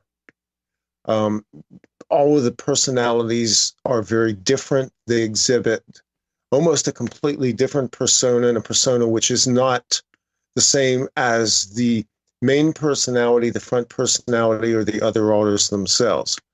So the means by which this is done, again, depending on the programs, they are very fond of using electrocution, what you would call waterboarding or drowning, which goes into what Emily was talking about earlier, the use of water. The use of water is very common. They will take you to or even through the edge of death, resuscitate you, bring you back. This causes, obviously, a discharge of astral energy, astral projection, which again opens up the gateways of the unconscious mind for additional programming access. And from there, it's very nuanced how they program and what they program for, depending on the specific project and the specific subjects. If this is, go ahead, Sheree. Oh, I was just going to say, a lot of this, for those of you at home that are like really incredulous about this and just, oh my God, I can't believe they would even think that this is real. No, this is 100% real. I mean, we've found document after document after document from the 50s and the 60s talking about how they wanted to find drugs that would paralyze people, even temporarily, drugs that would make people that are public figures embarrass themselves and discredit themselves. So we know that these kinds of things happen. We also know that Dr. Ewan Cameron was brought to Canada through Project Paperclip after World War II by the CIA, and his whole thing was called psychic driving. And I think that's kind of what Randy's talking about when we're talking about trauma-based mind control. It was essentially torturing the meat suit in order to split not the raw consciousness, but the ego gets split into different pieces. And then they keep those pieces separate from one another by codes and different, the same way that they did mind control back in the, very ancient times, which was using words and certain phrases and like she was talking about earlier, twilight language and those kinds of things to access those different layers of programming that you've put into that ego. That's not touching the raw consciousness. The raw consciousness is something they've never, ever, ever, ever been able to get directly at, or they would have won the war already, but they haven't. That's the point I'm trying to make here is they can torture the body, the meat suit. They can torture the mind, which is also part of that meat suit, but they can't touch the actual consciousness. Well, I mean, even if you look at television, it's trauma-based mind control, the images of 9/11 over and over and over and over and over again. And I think this is one of the key things that made me really look at the truth movement programming, because I was watching images of 9/11 over and over and over and over again, and basically trauma-based mind controlling myself. And I was a proponent of that fear, or propagator of that fear, for such a long time. And I didn't even know it. I thought that I was just getting the truth out there. And then the whole Pizzagate stuff. That's the one. Shoot. I just tagged the video with that keyword. Oh.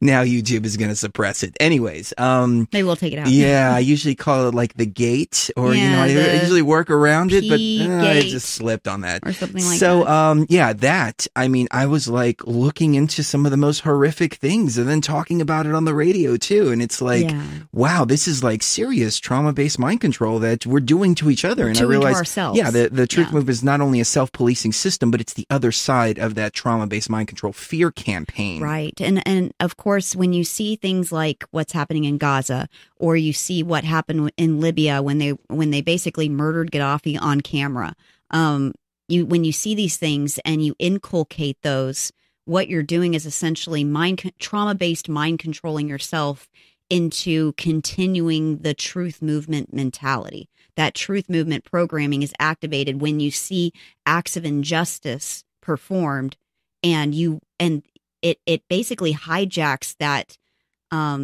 awareness that something bad is happening to someone else and I want to stop it. And it's hijacking that basic human response to suffering and hijacking it for its own end. I mean, that's pretty shady right there. But we know that this didn't just come out of nowhere. I mean, even from the end of the Civil War, they were using things like morphine and then heroin to keep especially the Southern soldiers from ever fighting back again.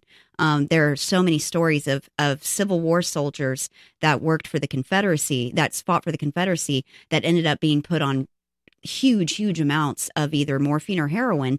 And that was to keep them under control and to keep them from ever rebelling again.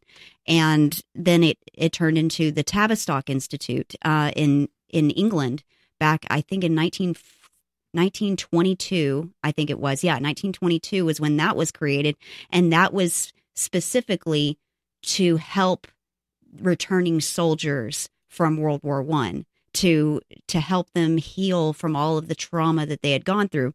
Now, what essentially that did, though, is that created this whole trauma-based mind control system, because it let them into the lives and the minds of these people that had no idea that this was what was actually happening. They thought they were getting help for, PTSD, but what was really happening was the AI started actually trying to learn everything it could about the brain to try to attack the raw consciousness underneath. Very interesting. Emily, tell us a little bit about the truth movement programming, because that's the one that really got me. So for me, what was very interesting, like I guess I always found conspiracies to be interesting. Like I thought they were interesting, but I wasn't really invested in whether they were true or not.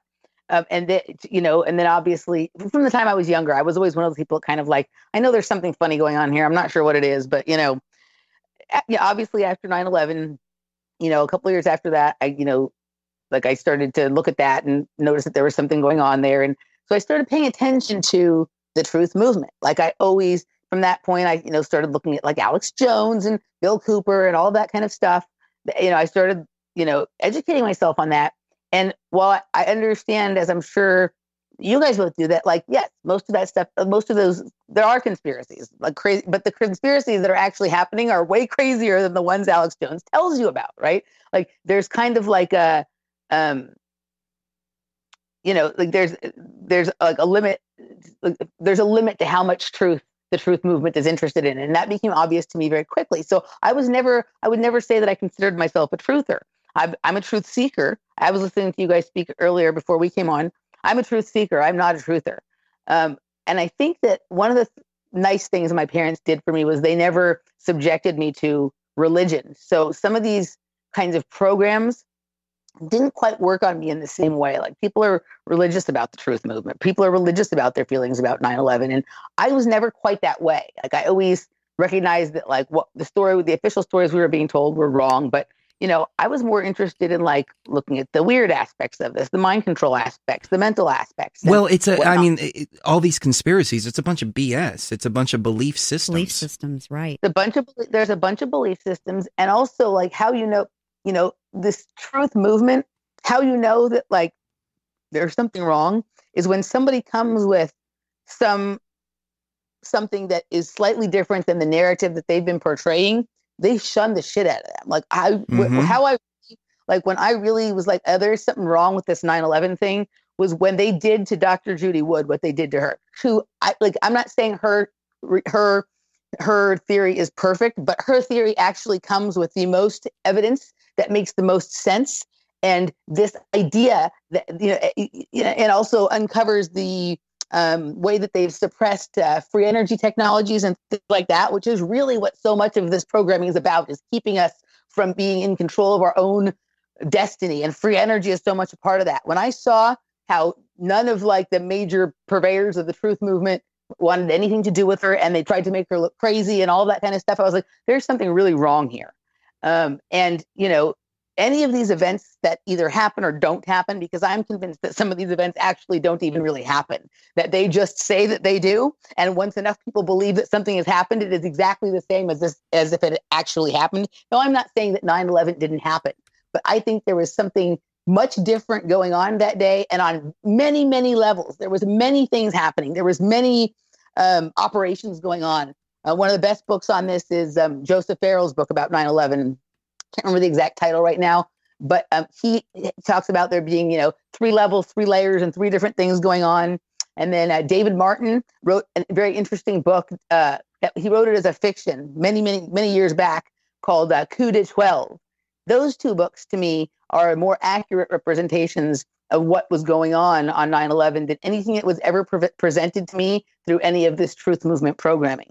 But I think the reason for the existence of the truth movement is that they knew that people like us, people like you and I, Chris or Sheree and Randy, that we were coming. We were starting to wake up, because even though we had been mind controlled, we had somehow never lost touch with what you guys are calling the raw consciousness, or what I call my original self, or the self, the self that I was in the beginning, that I'm trying to come back into alignment with now. That there was something about us that was still connected to that. And so we were becoming aware of all this mind control. And if they could control the way we wake up, they knew we were going to wake up. So they tried to control the way we wake up. And so they created a truth movement to get us all caught up in and slow down a little bit in our progress. And especially, they can get someone like you, Chris, with a lot of energy, a lot of talent, a lot of creativity, a lot of spiritual wisdom and things like that, to, be peddling fear porn instead, with all the energy you do what you're doing now, the same level of energy and enthusiasm as what you're doing now. Then not only are they distracting you from your path, but they're going to get all these other people who who are looking for someone who's enthusiastic and creative and interesting to sort of latch onto and follow. Mm-hmm. They're, distracting you and getting you to distract others from their path. So I think we all kind of, on a certain level, got caught up into that, just like people get caught in religion. All of these things: religion, government, truth program, truth movement programming, media, false flag stuff, all of this stuff, new age nonsense, blue cult. It is all to distract us away from following our own path. Like I really kind of like this thing you guys are doing with the Be Your Own Shaman, because that's what we're supposed to be doing. We're all supposed to be having our own unique experience, our own unique path through this. And we should share our experiences with each other, help each other learn from them. but we should be, we should each have a different road through this, not be caught up in a movement where we all have to gain consensus on what's going on so that we're all on the same path and therefore easier to be led from, issue to issue or side to side or whatever. No, I completely agree with you. It's, we've had enough of this. I mean, you saw Tim Leary and all those movements back then concerning psychedelics. They did legitimately try to use psychedelics as mind control. I acknowledge that. I see that. I don't think that they were very successful in it, and they turned to psychotropic pharmaceuticals instead. Right. And now you've got like the entire country on pharmaceuticals. Well, and I was going to say that all of these SSRIs and SNRIs and all these psych meds were synthesized or discovered back during MK Ultra. That's how they were discovered, and people are taking these and not realizing I'm taking something that was part of a mind control program. Right. Yeah, it's and crazy. Then, when it comes to the psychedelic experience, there's also like the Charles Manson scenario where you get a group of kids and you give them psychedelics for a period of 4 or 5 months, and then you can lead them into doing some horrible shit. So I acknowledge that as well. That's where this hashtag Become Your Own Shaman came from, because in my experience, I learned strictly from the plants. Like, I've barely read any books in the last several years. And what I've found happening is that I'll get this gnosis and then come across a book that confirms that gnosis, like the Emerald Tablets of Thoth, for example. So it's funny when it works. Well, it's not funny. That's not the right word. It's more interesting when it works the other way, when you're getting this information from yourself and then confirming it later on. But yeah, I don't think there should be any swaying of the consciousness, because it is an individual journey, and what's right for me may not necessarily be right for Sheree, or may not necessarily be right for the listeners out there. So you have to take control of it yourself. A friend of mine just posted on Facebook a few days ago. She's going to school to be a psychotherapist, and she went to school one day, and they showed them all of these videos, these documentaries about horrible people who refused psychiatric help and then went out and killed a bunch of people. And she saw it over and over and over and over and over again. And then they made them write a paper about what are the qualifications for basically holding someone against their will in a psychiatric ward. And I told her, you cannot heal someone by taking the self-direction away from them and then putting them in a place where people really are crazy. It's going to make them crazy. Even Terrence McKenna said something along the same lines as, those places are designed to make you crazy and keep you crazy. There's no healing involved when it comes to the mental health care. It's all mind control. It's all designed to take you off of the path that you're supposed to be on.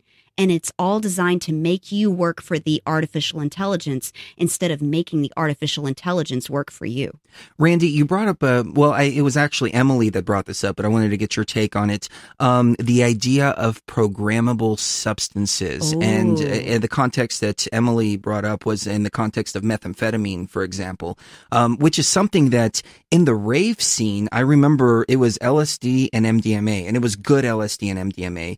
And then all of a sudden that went dry in about 1999. And then heroin and crystal methamphetamine was introduced into the scene. And it was at that point that I bowed out, because I wasn't going down that road, but a lot of my friends did. And catching up with them now, they're still doing the same crap that they were doing back then. I mean, it's really sad to see.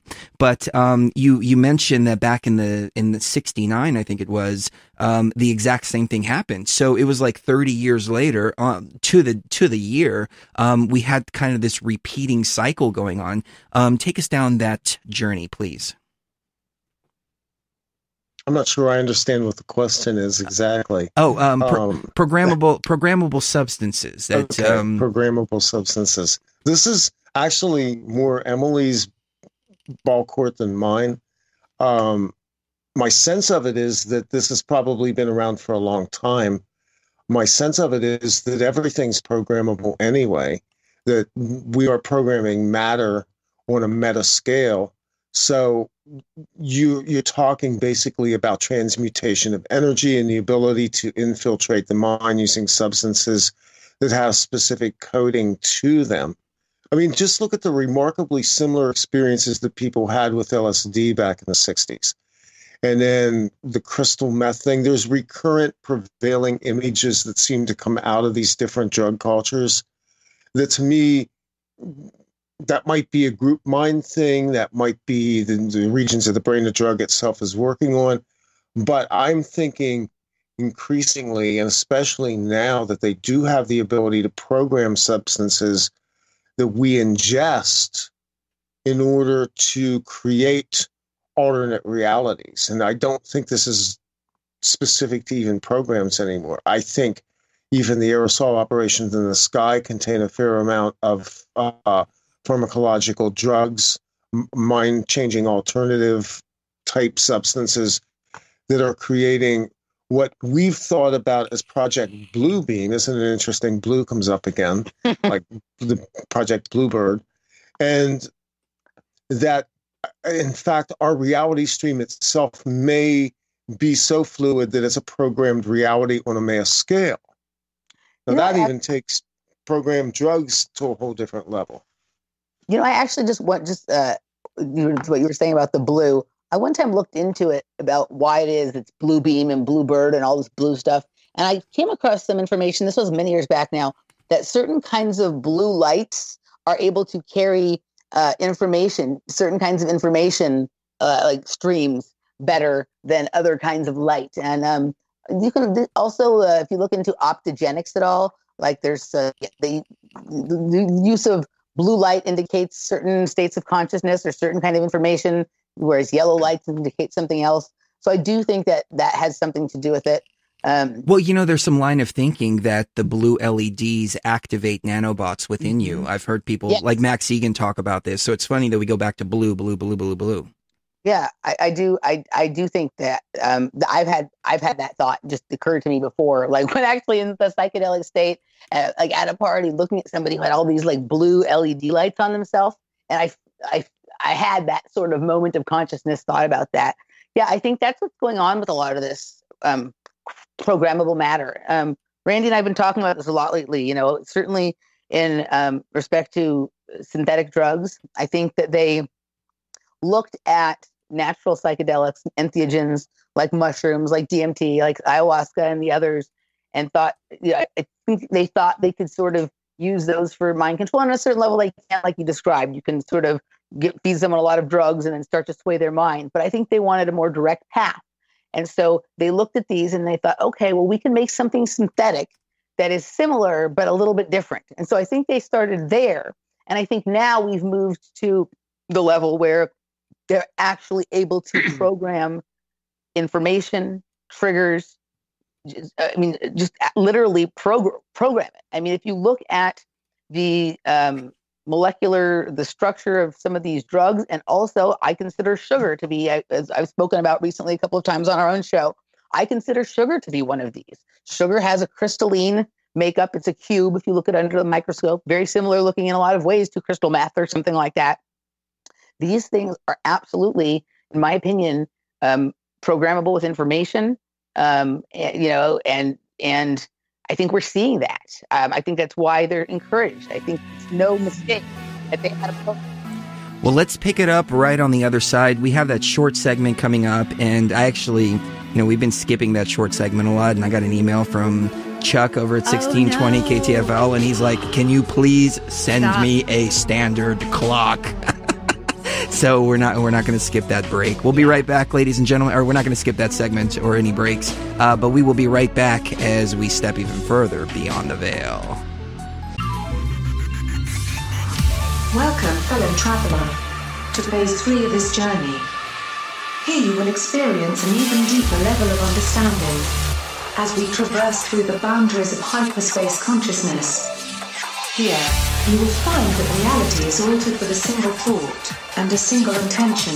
Set your intention now and prepare to travel deeper. Beyond the veil.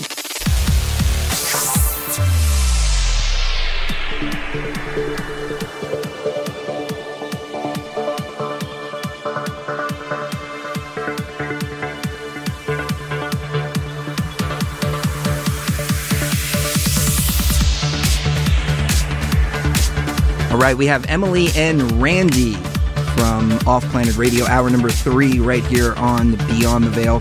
And we're going to get cut off early from iHeart and TFR. So if you're listening on either one of those, you can always go to youtube.com/beyondtheveil or facebook.com/Chris Geo Show. As I said before, somebody took Chris Geo. I need to get it back from them. And they haven't used it in years either. So, it is what it is. Or facebook.com/Sheree Geo. Yeah. And check out the live stream that we have up. But Emily, in this short segment, which is about 4 minutes, tell us a little bit about Off Planet Radio. What have you guys been doing? And who are some of your favorite guests? Sure. So, we get into it. It's usually about once a week. We're not on a fixed schedule because we don't do it live anymore. And, I'd say about 60 to 75% of the time we have a guest, and the rest of the time it's just Randy and I going on and on about whatever, whatever has occurred to us in the past week or whatever sort of things we're working through in our consciousness. We have our own, you guys have your own way that you pursue your consciousness and you pursue your path. And he and I do as well. And we discuss that. We have a lot of interesting guests on, some of our favorite guests. Wow. Well, we have my good friend Robert Phoenix on as a recurring guest. We always really enjoy the shows that we do with him. Those rabbit holes get really deep, and he's a fun person to do that with because he brings the astrology as well as the research and conspiracy kind of stuff to it. We had a really interesting show a few months back with Cliff High. And that was like we both really respect and like him, so we enjoyed that.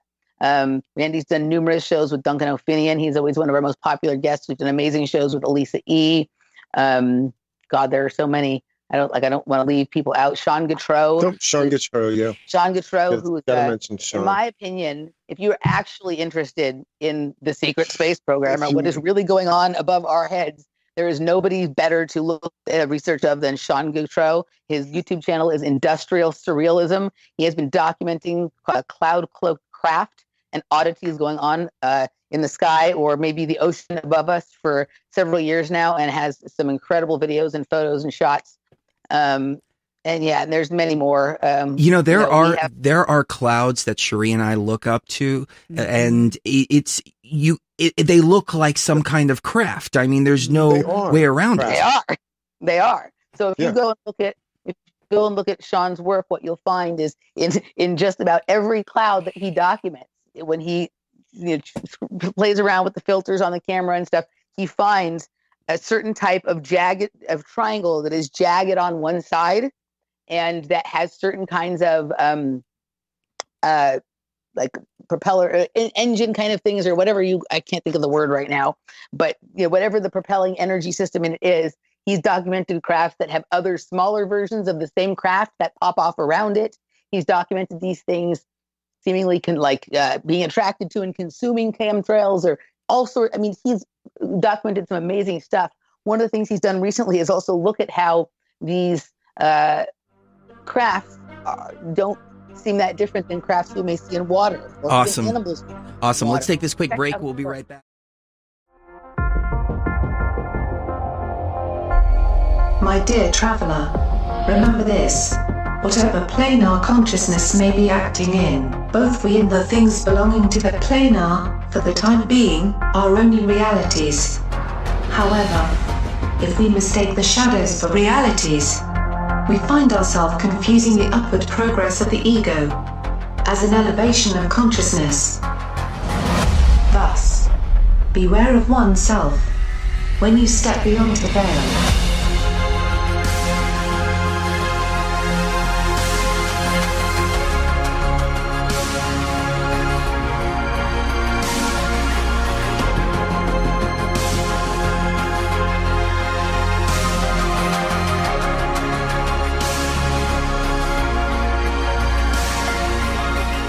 All right, let's jump right back into it because we're going deep beyond the veil now.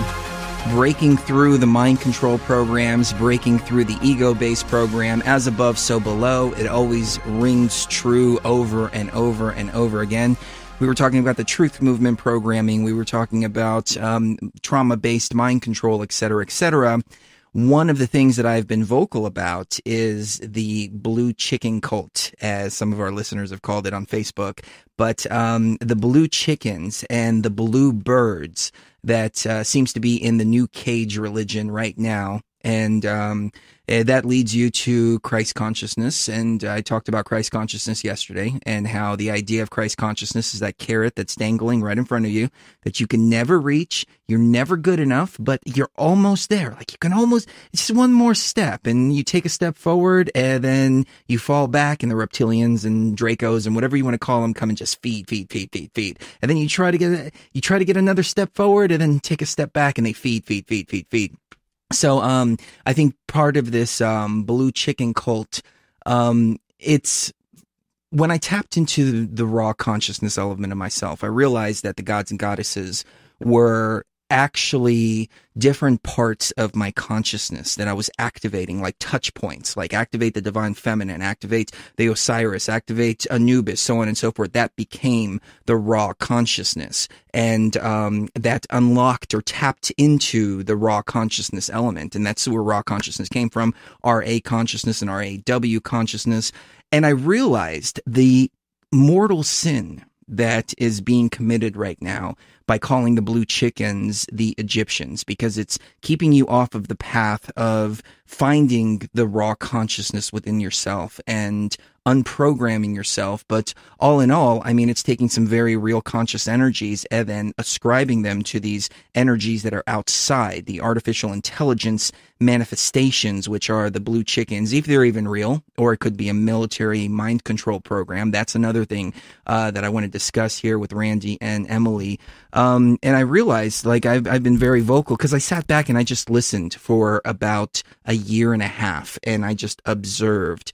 And I bit my tongue. And every time somebody would post about the blue avians, I would just bite my tongue and just, I think I remember replying to a couple of Randy's posts a couple of times and then deleting it because I said, you know what? I don't want to come out and then speak on that level just yet. I want to wait. And then once I had this raw consciousness experience, I realized, okay, now's the time to really just take out the light sword and chop some heads off.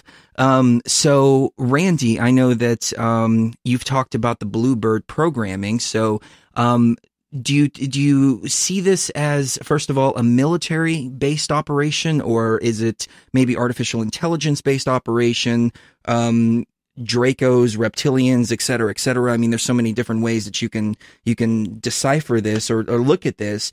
But looking at that Raw book, for example, it says, I am raw, here's some bullshit, I'm raw, here's some more bullshit, I'm raw, here's some more bullshit. That's the way that a program talks, artificial intelligence. So I'm leaning towards the idea that this is artificial intelligence based, and maybe the military programs or manifestations of this artificial intelligence demiurge, et cetera, that we talk about.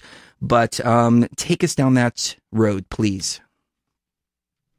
Well, it is all of those things. The military uses that very type of technology, which is psychic technology. I mean, if you go and you look at the programs that they were holding at Stanford Research Institute in the 1970s, they were bringing in people like Ingo Swann, who was a psychic. They were working with remote viewers, channelers. They basically viewed psychic warfare and the penetration of the psychic realm as a critical weapon. And by weaponizing the psyche, you also had to extend that into the spiritual realm. We have all these archetypes that are present in our cultures because of the fact that man has basically been in this beaten down situation relative to what he viewed as the gods above him, which was all cultural programming going back hundreds of thousands of years. So you move forward, one of the ways that you split consciousness is you disable its ability to discern who it is as a complete being. In other words, this concept that God exists somewhere out there and it's greater than you. And yet, even if you read the New Testament Bible and what the person who's called Jesus in that book says, he says that the kingdom of heaven, the kingdom of God is within you. Well, if all of infinity is within you, what does that tell you about you? And yet, religious people have read past these passages in all of the books, whatever it is, the Bhagavad Gita, the Bible, the Quran even kind of has all of this is pointing to something that is then deflected, inverted, and turned against you. And that's part of splitting the mind, of splitting the consciousness to the place where you're of less value than perceived creator, when in fact the truth is that when you get to what you call raw consciousness, you understand that you are the generator, creator of your universe. So we don't need the pantheon of the gods. We don't need the Holy Writ anymore. We don't really need any of these external forces. This is part of us taking control of our own reality stream, our own beingness, and understanding that not only are we experiencing, but we're also generating reality on a continuous basis, for better or for worse, which means we also have to take responsibility for our creations. Very well said. Did that answer your question? Did I go off? Somewhat. I completely agree with you that everything is inside of us, and the gnosis comes from within. The gnosis comes from the raw consciousness. For me, the journey was unlocking within myself several of these touch points, which I feel that maybe we left these touch points there for us to wake up. Like these are like we come with this message inside of us, and it's like the clues and the breadcrumbs, from what I call it. But you're absolutely right. We don't need this anymore. Let me close the loop for you there, because you just nailed it. You see, the bottom line was that we all had a unique destiny, and we all had a DNA. And we were all profiled.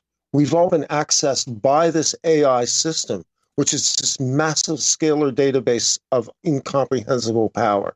Every soul that has passed through the earth is registered in it. They know who we are coming in and going out. And this was one of the things about the projects, is that largely they've been able to profile people pre-life coming in. Not only that, but they have the ability to insert you into a set-up situation where you're basically born into a certain situation, you have certain gifts, certain talents, and they then pull you into programs to trap that energy because you are unique. So it does two things. It disables a component of the overall universal consciousness waking up, and it also weaponizes the very things that were supposed to be used for the good of our collective consciousness. That's exactly beautifully right. said. Yeah, that was the most eloquent. We talk about this all the time, but the way you just did that there, Randy, was perfectly eloquent. Good job. No, they've been tracking us through. They are able to track us by our frequencies through incarnations, yep. And they know when one of us is getting ready to come in. And sometimes they create a situation to pull one of us, and they line it up. They can insert us into a family that will create the body, that will allow certain talents to come forward, but also they know where this person is, so they can, trap, trace, and control them, or try to anyway. And I think that, I think. Well, the real funny part of it is it's completely backfired on them. Totally. Because the wave of consciousness has escalated so much over the last 25 years that they can't stay ahead of the trend now. And in fact, a lot of their little experiments have blown up in their faces because they've turned out to be their worst nightmare in terms of actually bringing real truth out.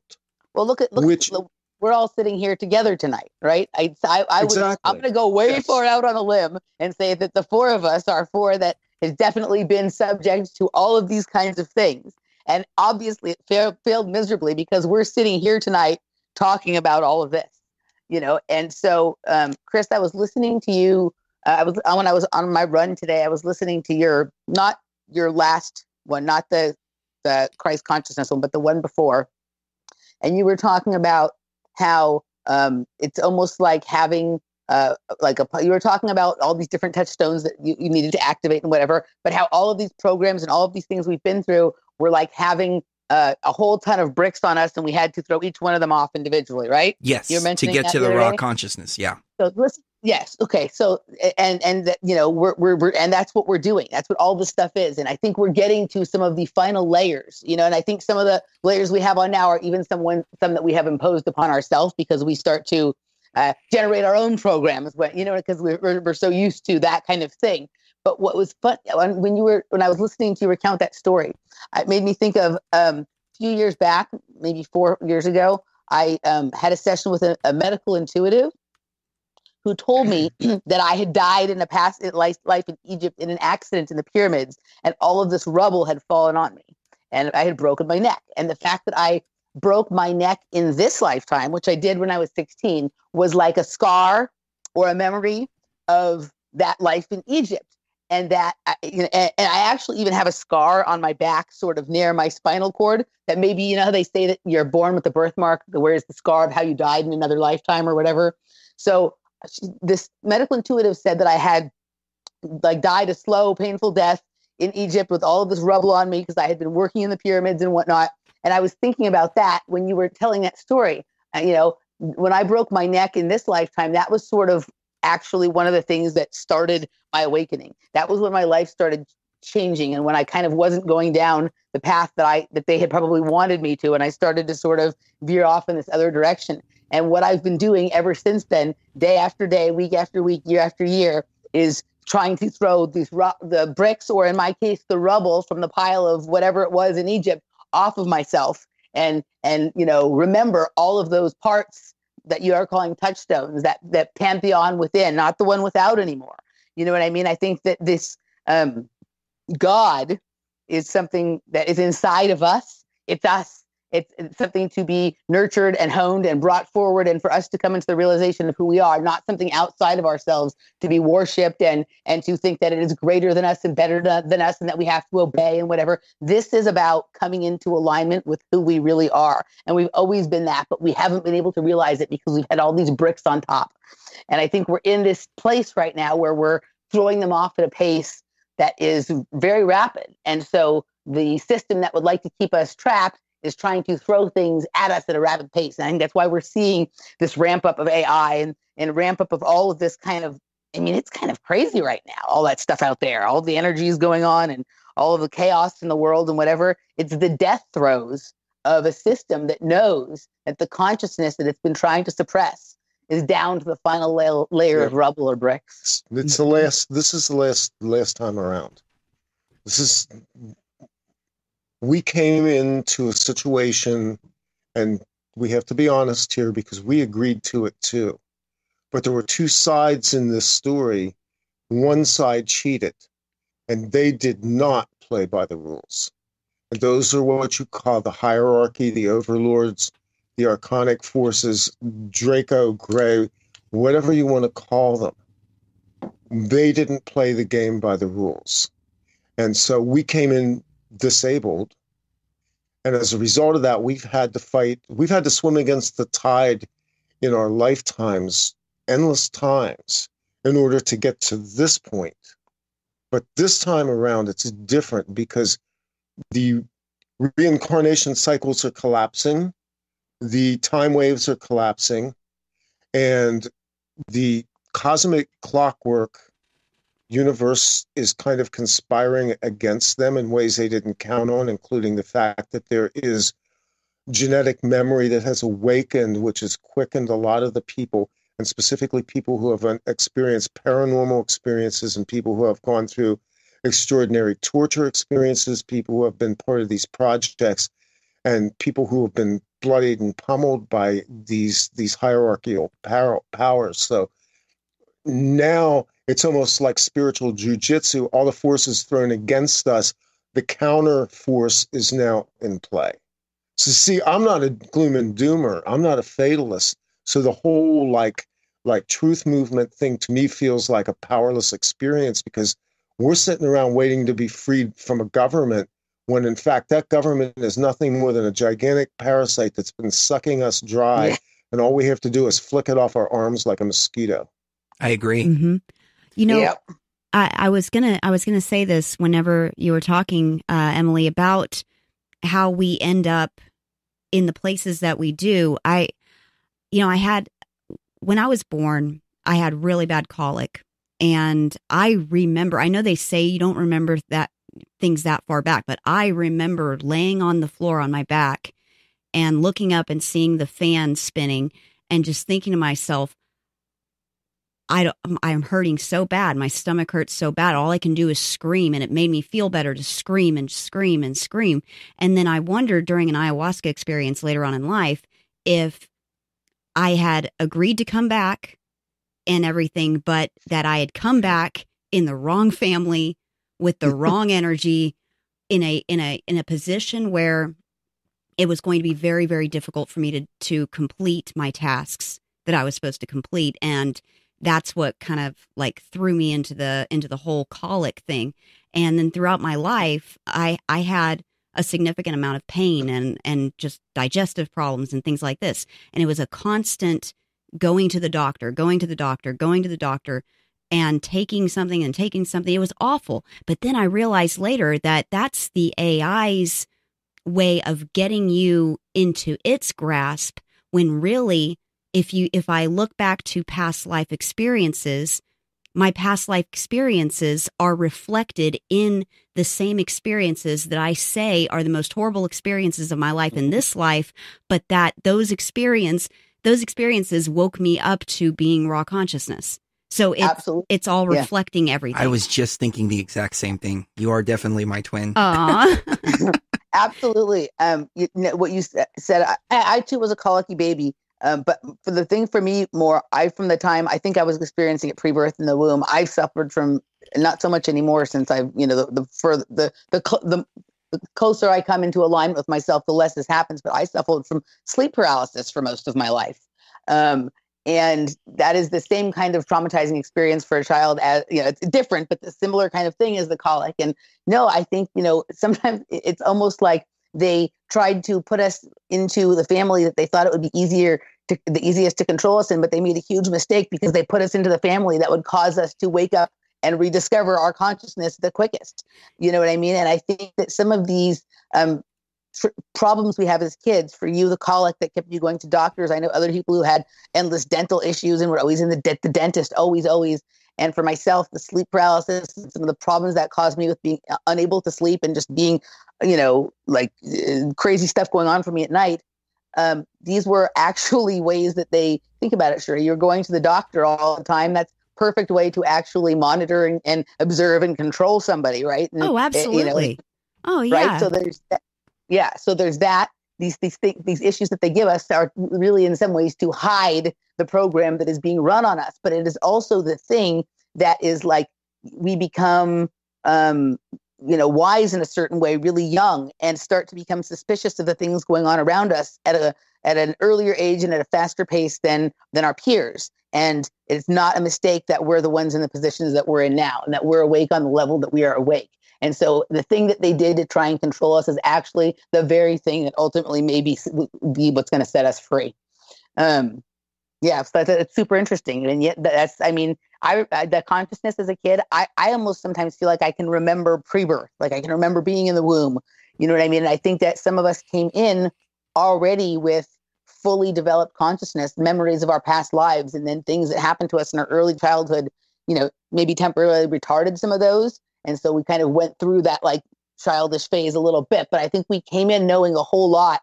And what was, the attempt to try and, divorce us from that actually just, made it stronger. So I completely agree with you. I was actually, as you were talking, Sheree, I was thinking about the truth movement and how that was a stepping stone. I mean, it was a program. If you get stuck in it, it's a program for sure. But in hindsight, I mean, it was part of the progression and it was part of the stepping stone. So the programs that they are using against us definitely do work in our favor if we can tap into the raw consciousness part of us and turn those programs into what they are, which is...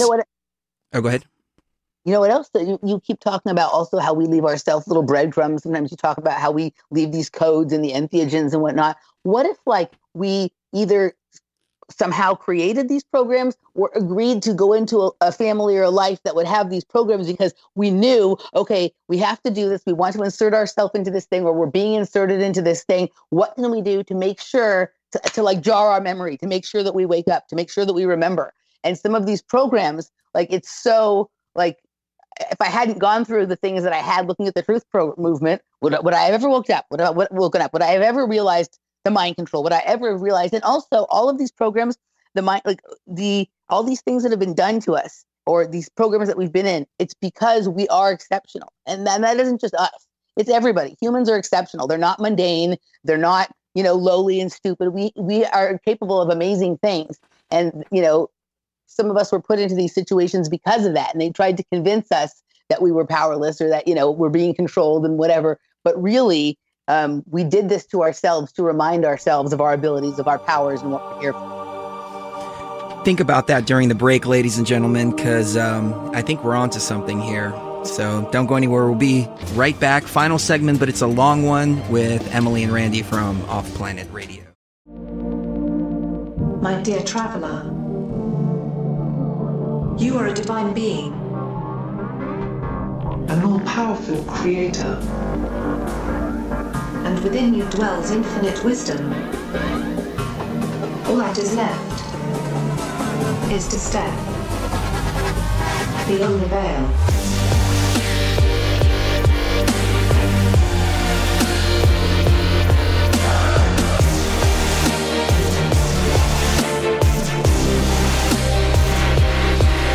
Uh-oh. Guess who's back? The Stinkbug is back. He's right on the light again. We're going to have to find our little bugzooka after the show, so we'll keep an eye on him. We will. And make sure that he's not up to no good. And he's not going to get in our bed. Yep, and he's just crawling really slow up the lights. Freaks me out. So let's get back into the topics at hand.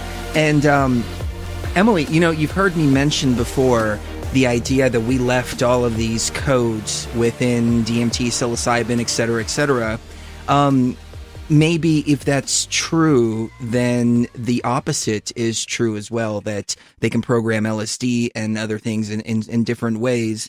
But what do you think about that idea, that a lot of these codes were left for us inside of some of these entheogens, which is what organic consciousness would utilize. They would utilize the organic things that grow all around, as opposed to synthetic, chemically structured, et cetera.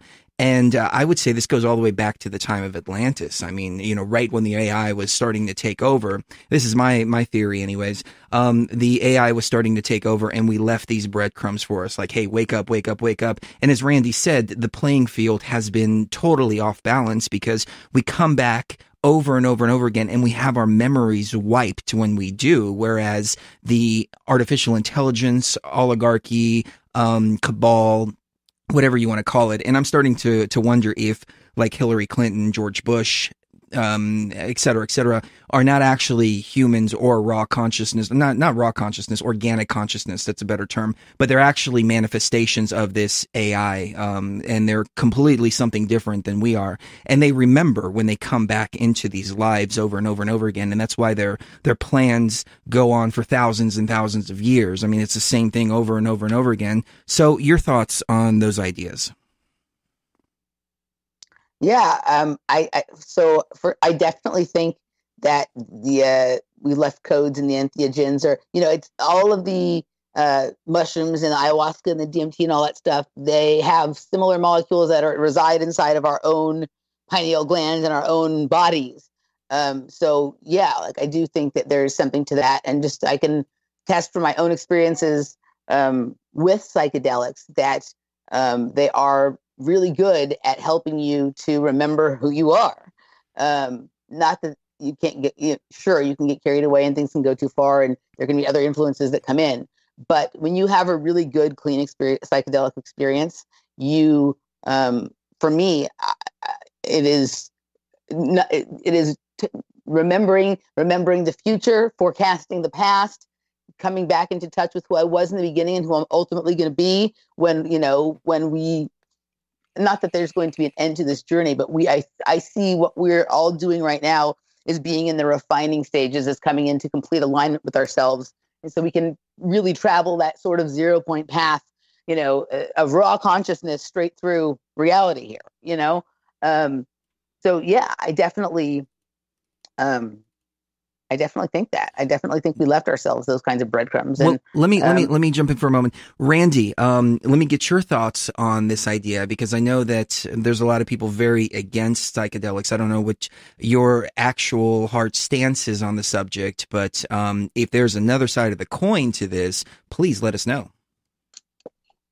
I don't have a hard stance on it so much as I view the use of entheogens on a moral scale as a viable tool for opening the consciousness. The corollary to that is that those same devices were leveled against us in programs. So bearing that in mind is a two-edged sword. The entheogenic experience, to my mind, is connected to Gaia energy, meaning that we're accessing what you're accessing in the plants, what you're accessing in terms of the wisdom and knowledge of the natural world itself is really a catalyst for what's already inside of you. Yeah. Most of the processes that we're talking about, even the programmable drugs and stuff, are binary processes. But that's what we're seeing in terms of chemical reactions in the earth as a result of aerosol operations, where you can't really cross-tabulate exactly what the spectrum of things they're putting into the sky are until you look at what they interact with to create a third element. So in all of this, the real power to it, whether it's for dark side or light side, is the binary aspect of you interacting with something which is essentially activating a part of you. It's teaching you, but it's actually all teaching is getting you to remember what you already know. Yep. So it is valuable. I've not done entheogens for many years. I wouldn't be averse to it again, but I also don't feel like at this point I need them, largely because I do breath work, meditation work, and I spend a considerable amount of time doing remote viewing in altered states that I just basically induce myself. And I find that the gateway was that at some point in time, those substances probably did help me have an awareness of that. Interesting. Yeah, no, I agree with that. I mean, I have the occasional psychedelic experience still, but I don't use it on a regular basis. And I do much more of what Randy is speaking about. I don't know if either of you guys have any experience or is with remote viewing or whatever, but sometimes the experiences you can have with remote viewing are way trippier than what you have on a psychedelic experience. Have either of you guys ever done any remote viewing? I have, yes. Back when I first met Sheree, I got into remote viewing a little bit. Let me say this before we jump on the subject of remote viewing. When it comes to the psychedelic experience, I found myself trying to go outward, trying to project outwards into the universe. Right. And as the journey progressed, I realized that projecting outwards was projecting into the artificial intelligence construct. Yeah. Yes. And I realized, yes, exactly. Yeah, a lot of young man. Go inwards. Once I went inwards, that's when the game changed. Yep. Yeah. We have a motto: the only way out is in. Yeah, and that's true on every level. Yeah, the universe, we're so mind controlled, brainwashed, and trained to think of the universe as being something out there, massive, beyond us. But the actual true universe is inside of us. The true place to discover what reality is and who you are is inside of yourself. And, Randy's closed the show for years and years with saying the truth is out there, it's inside of you. And that's very true. But what I've really come to understand is there is information out there. The truth is really only inside of you. You can find the information, you can sort of learn things that you'll need to know for your path. You're not going to find out the truth until you dive headfirst into the path that takes you in. Very well said. The path that takes you inward is the path to infinity. That's where it resides. I mean, I can't say it any other way except the beings that I've seen have all told me that they come from inside of me. They don't come from outside. They come from inside. And the universe is inside of you, basically. And whenever you're looking outwards to find something, whether it's to make you happy or to make you fulfilled or whatever, you're basically making an agreement with the AI that you're going to let it into your heart or you're going to let it into your life to affect things when really you could have just accessed it on your own the whole time. That's very good, Sheree.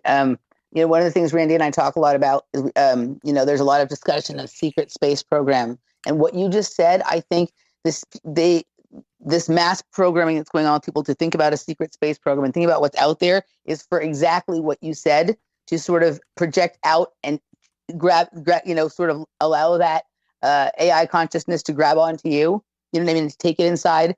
The secret space program is really what it really is it's about exploring human consciousness and creating a secret space inside of people to program. And then the other secret is that there's no space. It's just the program. So you can work that either way. But yes, this focus on a secret space program being something outside of yourself, someplace you travel to that is outside of yourself, is all about allowing that AI. It's an intelligence operation. Yeah.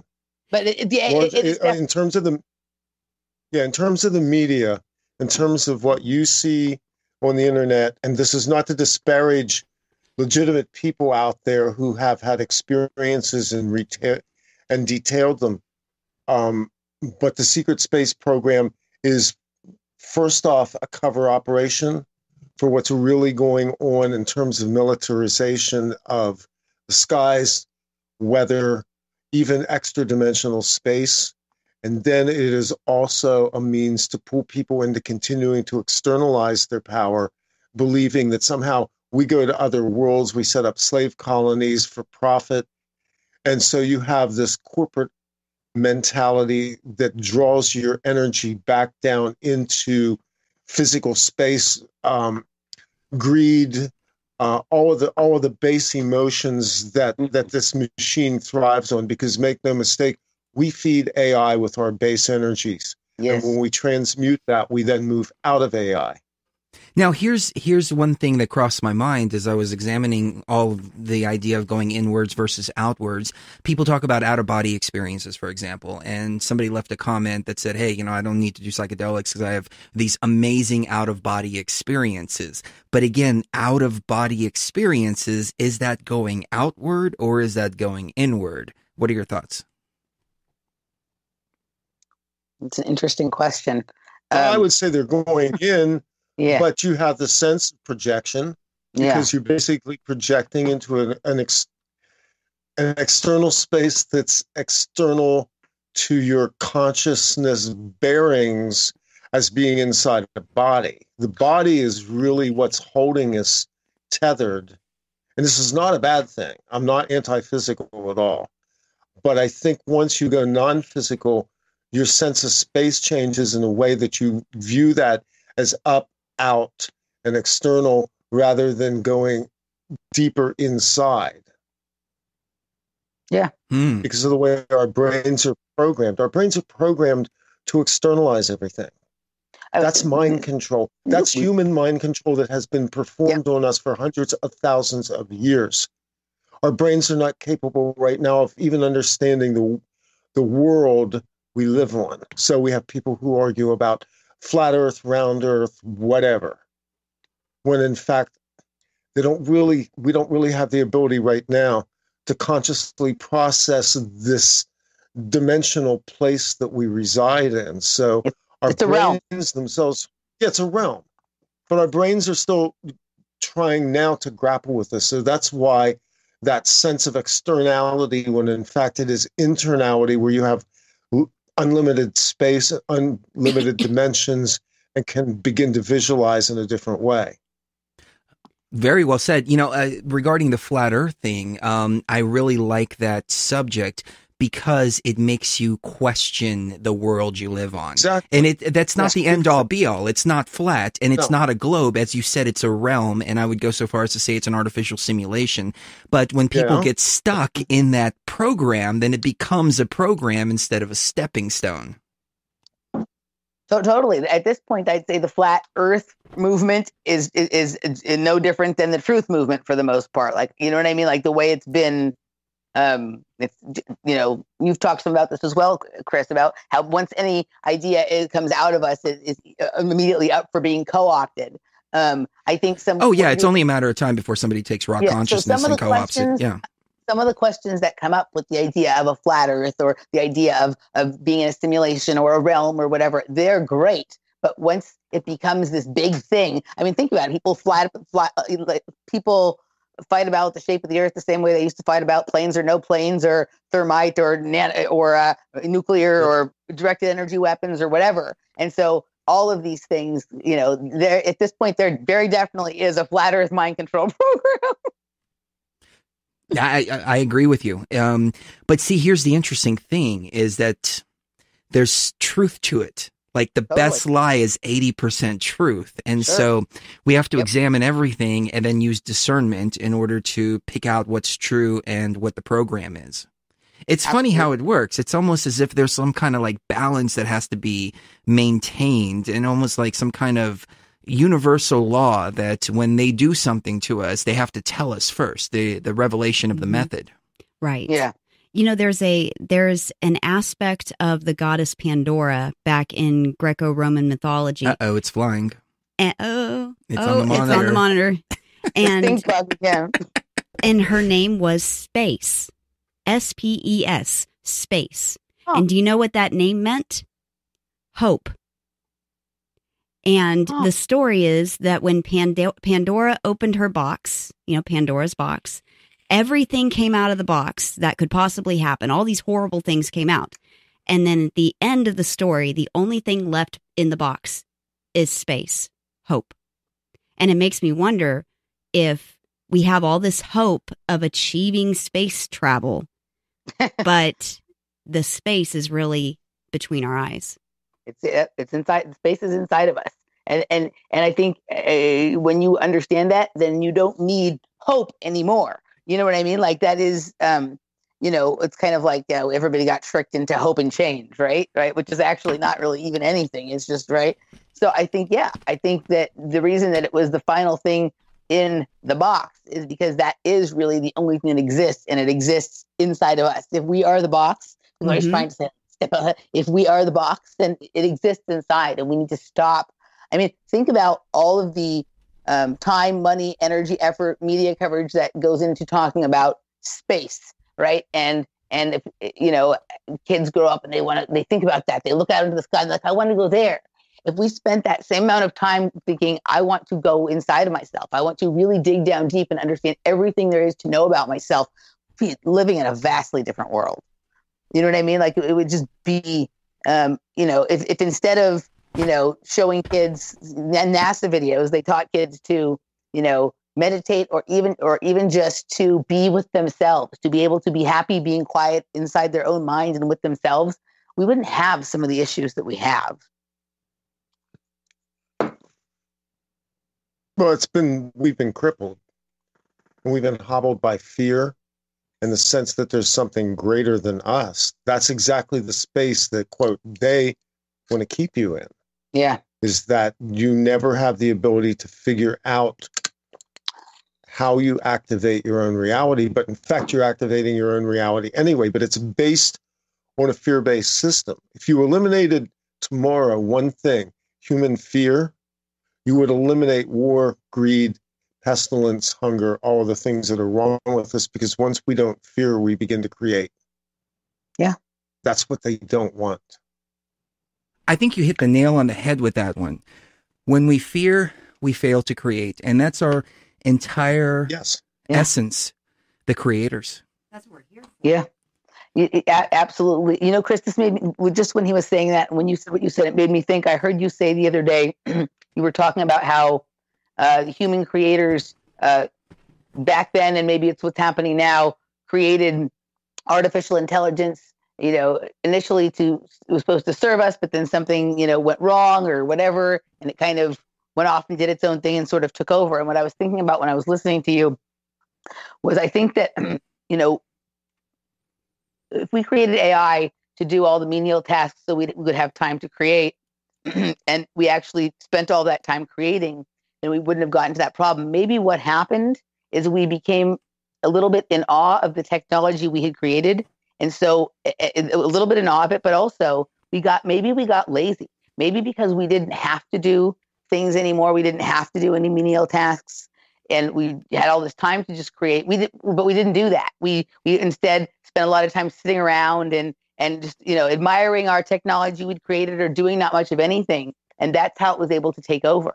Maybe that's the whole thing, is that if we're going to have AI, then we actually have to be creating all the time. You know what I mean? And we can't ever just sit back and go, look at what we've created and get, sort of fat and happy with ourselves. Right. And no, I completely agree with you. And yesterday we talked about slaughtering the Christ consciousness, and what provoked that was somebody put together a video trying to say that the RAwConsciousness is the Christ consciousness, and that it's all about maintaining this level or reaching this level of peace and sitting there and not doing anything. And he went so far as to say that it's an AI program that we're supposed to create and that we're actually just supposed to be and just observe. And he said that thinking was also an AI program. And I was like, okay, this is enough of this. Okay, the light sword's coming out now. But I started thinking about it from a different perspective now, that, the whole New Cage religion, for example, that's what they tell you. Like, you have to reach this level of peace and not do anything. And consciousness flows like an ocean. I mean, it's in constant movement. And so doing that, we're also falling into that same thing of not creating. And I wonder if it's both. Some people got lazy and others decided, oh, well, I'm just going to sit here and just be peaceful and et cetera, et cetera. And peaceful, it's not the right term, because, we should be peaceful for sure. That's not what I mean. What I mean is like sitting there in that place of nothingness and doing nothing. Docile. That's it. They're docile. Yeah. Well, I think also sometimes what happens with like people who are creative and they just want to be creative all the time, they stop doing. I think it's okay for humans sometimes to have to do chores. I actually think that's what keeps us from the AI takeover. I think sometimes people can be like, oh, I either just want to be creating or be admiring my creation. You know what I mean? I do think it's okay. Like, I don't know, as much as I hate doing, certain menial tasks, I hate doing the dishes and stuff like that. Like, I think that, like, and I have a job, like I go to a day job every day, like you, Chris. I like to create, like I like to spend time doing this. I like to do creative things. I'm, have a million other interests besides what my job is. But in some ways, I look at some people who've gotten away from that, who don't work, who just sometimes do this stuff all day, make videos all day, right? And they lose touch with what they're trying to do as well. Like, I don't think it's necessarily the worst thing in the world that sometimes we have to do some human tasks. So I think if we are going to have artificial intelligence, I think we have to be very clear about which tasks it is we want it to do. And I don't think it needs to be all of the unpleasant tasks. I think it's okay for us sometimes to have to do something that isn't fun or isn't exactly what we want to do, because that then makes us make better use of our creative time. When we have creative time, we use it. If all we had was creative time, we're going to get lazy with it. Very well said. We need an AI bug catcher right now. Yeah, we do. Guys, we have a couple of minutes left. I don't know if you want to go a little bit over or not, but I do want to wrap it up, at least for the archive that we send out to our affiliates. Tell us a little bit more about Off Planet Radio, what's coming up, and where people can tune in and support you guys. Well, right now, we are in the process of launching within the next couple of weeks what's going to be a subscriber site, a support site where people can patronize us. It's called Patreon. And that site is going to go up as a means for us to begin developing within a new platform, an incubator for ideas that we want to launch.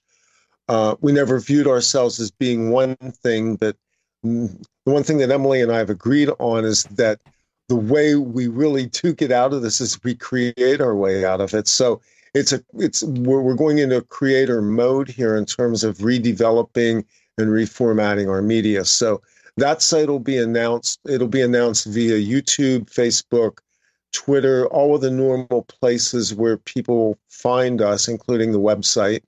And once we launch that, we'll be in a slightly different place. We'll kind of be creating something on another level, I think. Well, there's one thing that I've learned for sure, and that's that when you don't have to worry about money, that's when creativity really flows. And, you know, the day job that I have is kind of a double-edged sword. On one hand, it takes up a lot of time. On the other hand, it allows me to be much more creative because I don't have to worry about that anymore. So I totally understand. Yeah. So we both Randy and I work day jobs. I work 6 days a week. So, you know, we're hoping at some point to at least, you know, to be able to maybe cut back a little bit on our day jobs so we can spend a little bit more time doing this. You know, right now we just do our show, and we'll always do our show. We love it. We love doing Off Planet Radio, but we would like to have other concepts as well. I've been hoping to, and hopefully by the end of the year it will happen, launch a show that is more focused on underground arts, culture, and activism. Have artists and musicians on, and, you know, where we can talk a little bit about some of this like awake journey kind of stuff, but also how they're creating their way out of it. I might also be interested at some point in having a show that is more focused on health and wellness and whatnot. Awesome. Stick with us for a little bit longer. Let's go a little bit over time if you guys have time on Facebook and YouTube. Everybody listening on iHeartRadio and TFR, to the archive, etc., etc. Kiss the one you love right now. You never know the last time is going to be. And don't forget to keep your thumb to the sky and always bring your towel. Love you guys. We'll see you next week.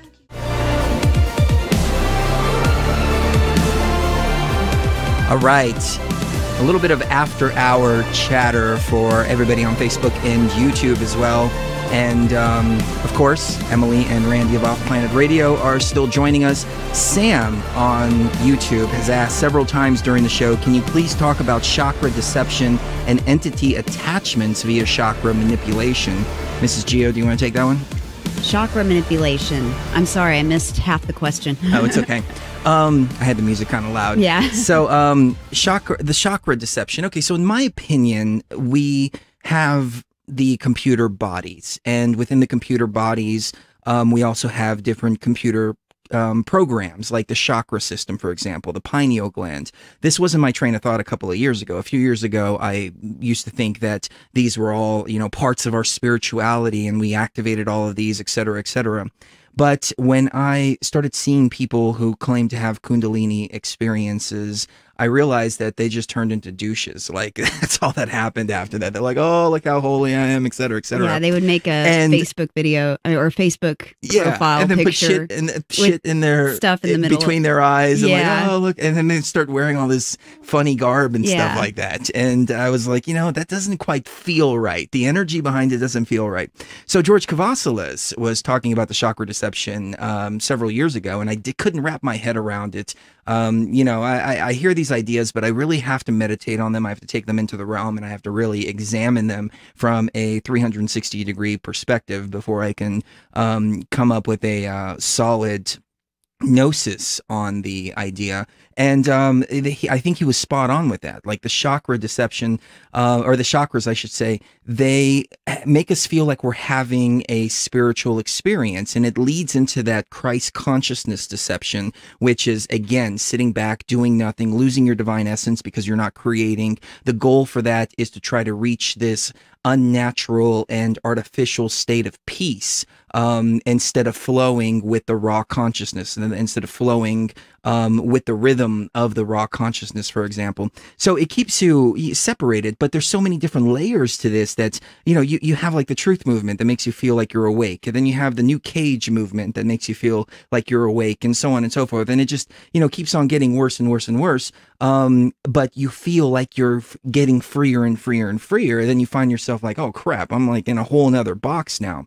So, I think Sam was talking along the lines of external entities and parasites. And from looking at that solar eclipse on ayahuasca and seeing this demiurge revealed in front of me, I realized that there is only two types of consciousness in this construct. There's raw organic consciousness. Organic consciousness is the better word for it because it's organic. It's not raw until it's broken down all of the programs, but it's organic consciousness and the artificial intelligence. Those are the two that exist.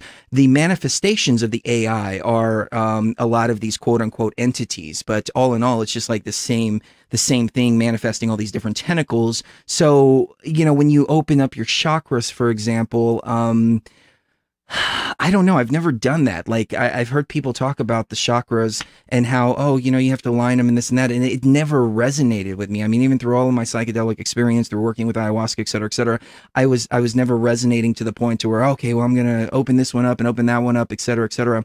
But I can tell you this, as I said before, when you're walking, trying to reach that unattainable goal of Christ's consciousness, it's that carrot dangling in front of you, and you move forward one step and then you fall, and then you feel like shit for falling, and you think that you're not good enough. You think that oh, well, if I can only do better, and then you start kicking yourself over and over and over again because you can't reach that carrot that's like right in front of you, and it keeps you away from knowing, you know, who you are, because you're looking outwards instead of inwards. But at this moment, when this happens, when you're feeling those negative energies because you've fallen, that's when you're susceptible to, I guess, these entities, for lack of a better term, because they come in and they just feed, and then it sends you into this cycle of being fed upon through these negative emotions and experiences that we have when we're feeling like shit about ourselves. And that's why I tell everybody, you know, you're perfect, you're beautiful, exactly the way you are, because you are divinity, you are raw consciousness. You just have to unprogram yourself, and you just have to get all these bricks off of you and tap into that true essence of who you are. But you're already perfect. It's just things have been thrown on you. It's not that you have to become something that you're not. It's that you have to get all these things off of you in order to find the true essence of yourself. So I hope that answered the question for Sam, and I definitely want to get Emily and Randy's take. So which one of you guys want to tackle this one? Let me jump in on that, because one of the things I'm seeing right now is this: every movement has a counter movement. So you have the conclusion that the chakras may be unnecessary, or that the chakras have entity and infestation. There's a lot of people out there that are very, very willing to step up and offer to remove your chakras, remove your entities, reprogram your right brain, your left brain, your sacral system, your heart system, and basically take you through a whole continuum of inner work that's all externalized. And I'm actually seeing where a lot of people, I'll call them dark practitioners, are gaining entry into people's energy bodies as a result of doing this type of work. So from my standpoint, you are the master of your ship. This body, this physical body, everything about it, all of your other 5 bodies combined with this body are all part of you. And you have to self-remote view, inspect the vessel, find the faulty circuits, repair them, tear out whatever dark entities are there. You can have help doing that, but be very, very careful about who you give permission to enter into your consciousness, your psyche, or your energetic body system. Yeah. What I'll say about the chakra thing is the most significant experience I've had with the chakra system was when I was in like a very critical part of my own deprogramming.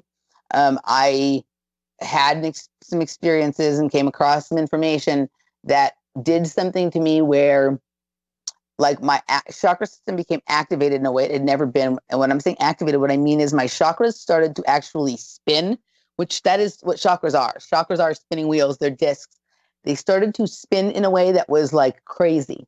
And when what began to happen as I was experiencing this spinning was I began to see and understand that there was sacred geometry attached to to this. And what I realized was that for mind control programs and probably other kinds of programming as well, the way they lay down the programming isn't just in the mind. The program is actually laid down on the different chakra points using sacred geometry. And that's when you look at all of that, like chakra kind of art, there's always sacred geometry with it. That is how the chakras are programmed. And when I began to deprogramming, it was the deprogramming, it activated those systems that had been sort of like not necessarily dormant, but programmed. And for a number of days after this experience, actually weeks, there was a level of unease and disease and discomfort, not disease like sickness, but dis-ease. And I really started to understand the way the geometry is part of the programming. The sacred geometry is the way that they lay down the program. It's a harder thing to explain. It's one of those, it's a gnosis kind of thing. It's an intuitive kind of thing. But as I was forced to work through the layers of the programming due to the discomfort I was feeling in my own body when this happened, it eventually subsided, and it opened up layers of programming for me to look at that I hadn't been aware of before. It became like what had seemed sort of like a one layer thing became multidimensional. And then the other thing I'll say about entity attachment is the entities, I believe, also are able to enter in through geometry. So I think what happens is certain kinds of programming, certain kinds of thought forms open up, or even like certain ways we take care of ourselves through diet, or if we are doing destructive behaviors or using drugs, these open up certain geometries in our minds and in our energy fields that allow certain kinds of entities, because some of the entities are geometry themselves, to line up with them and then enter into us. So it's almost like lining up a key with the hole in the door so you can turn it and go in.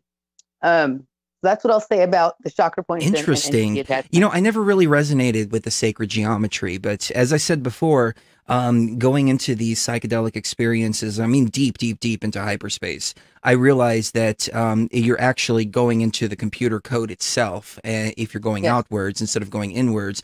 And I find the sacred geometry pattern repeating itself over and over and over again from hyperspace. Now, I don't know if you've ever heard me talk about Professor Gates or if you've come across his research, but he's a quantum physicist that found a computer code within the fabric of space-time. Claude Shannon, right? Yeah, I'm sorry? Claude Shannon. Yes. So the Adinkras are basically these, it's the computer code put into a computer and output it. It looks exactly like hyperspace. I mean, there's no like hyperspace. Yeah, which is doesn't geometry. That tell you right there what space-time probably is? Then it's a matrix construct, and the programming is all internalized to that frequency. Absolutely. It's generating all that. It's generating that. So all of these geometries that while quite beautiful, I mean, there is a natural harmonic geometry to the organic universe and Earth or whatever, but that's not what we're talking about. What we're talking about is this very angular, sharp geometry, which can be quite beautiful, right? But ultimately, as much as the sacred geometry programming, which is the kind of one of the programs that I definitely had running within me, it's been very hard for me to let go of because I do love it, and it is so beautiful, and it is so interesting, and it's not that there's nothing at all to be learned from it, but it is a program, and it is a trap, and it is a product of the construct, and it's taking me a long time to come to terms with that, but it is the truth, and so yeah, and I heard you talking about the you and Frank Castle were talking about like the different mosques that have all the geometry in them, and they look like the Adinkras, and those are all the kind of very geometric visions that I would have, and some of them are beautiful, and there's not even that there's anything wrong with them. Those Adinkras, those sacred spaces are beautiful, but those sacred spaces are where some of the highest levels of mind control have been laid down on this planet in religious houses. You know what I mean? So it's a double-edged sword, and as the masters who have been doing this stuff are very well aware of the power that geometry and it can have over people, and they use it to trap people. They do, and for mind control purposes as well. I mean, we see symbolism over and over and over again. I mean, just in basic business education, you learn that like red and yellow makes people hungry, for example, the different colors, and then you go into symbols and then sigils on an even deeper level. So it gets really, really, really deep. Right. Yeah, the sacred geometry is, definitely a form of sigil, sorcery, or magic. And it's an open, in some cases, it's an open-ended, endless kind. It's not like just contained within a little circle, right? So like the hyperspace, it goes on and on. It's seemingly endless. And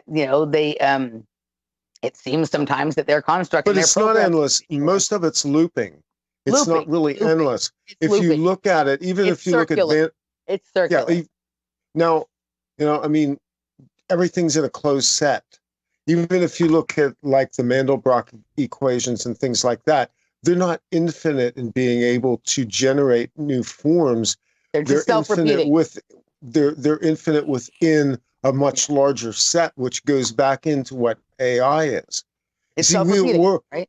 We're creating another God demon in AI because we're attributing things to it that's greater than ourselves. But in fact, AI can't replicate, duplicate, or hope to get close to what we actually do. It's using higher orders of computational clock cycles to achieve something that simulates intelligence but is not intelligence. And people need to remember that when they talk about AI. It's a very distorted definition. I would agree with you, but I would take it a step further to say that AI actually merges with the organic consciousness and is able to then utilize the data from the organic consciousness. And I think that's what the program is all about, merging and merging and merging and merging. And as above, so below, we see transhumanism right now, where they want to put chips in people's minds, et cetera, et cetera. And it's a very, very slippery slope. Your thoughts on that? The organic consciousness is it's great, but that's another limitation. We're merging into organic consciousness. All you're doing is you're creating another synthesis. Beyond that, the absolute state of what a being is inside themselves, authentic and unique to themselves. And no computer can generate that. No binary code can replicate it. And even in the organic world, we're beyond organic. We exist in an organic world, but we are not organic per se. We are expressions of organic essence, but the higher frequencies are the soul and then the spirit expressions, which are not organic. They're above all that. So there's still, I see a fair amount of deception in how they're attempting to tie this into the organic. Well, let me rephrase what I said. When I say organic consciousness, what I mean is consciousness that is not generated by the AI or not AI. So right. Natural. Natural consciousness. That's another way to put it. But the AI is the one merging with the organic consciousness. And I use the word organic consciousness to separate from raw consciousness because organic consciousness is the real natural consciousness, but it's infected with a bunch of AI programs. So, that's what most people are, organic consciousness. And then you break down those programs and then get to the level of raw consciousness. I misinterpreted that, actually.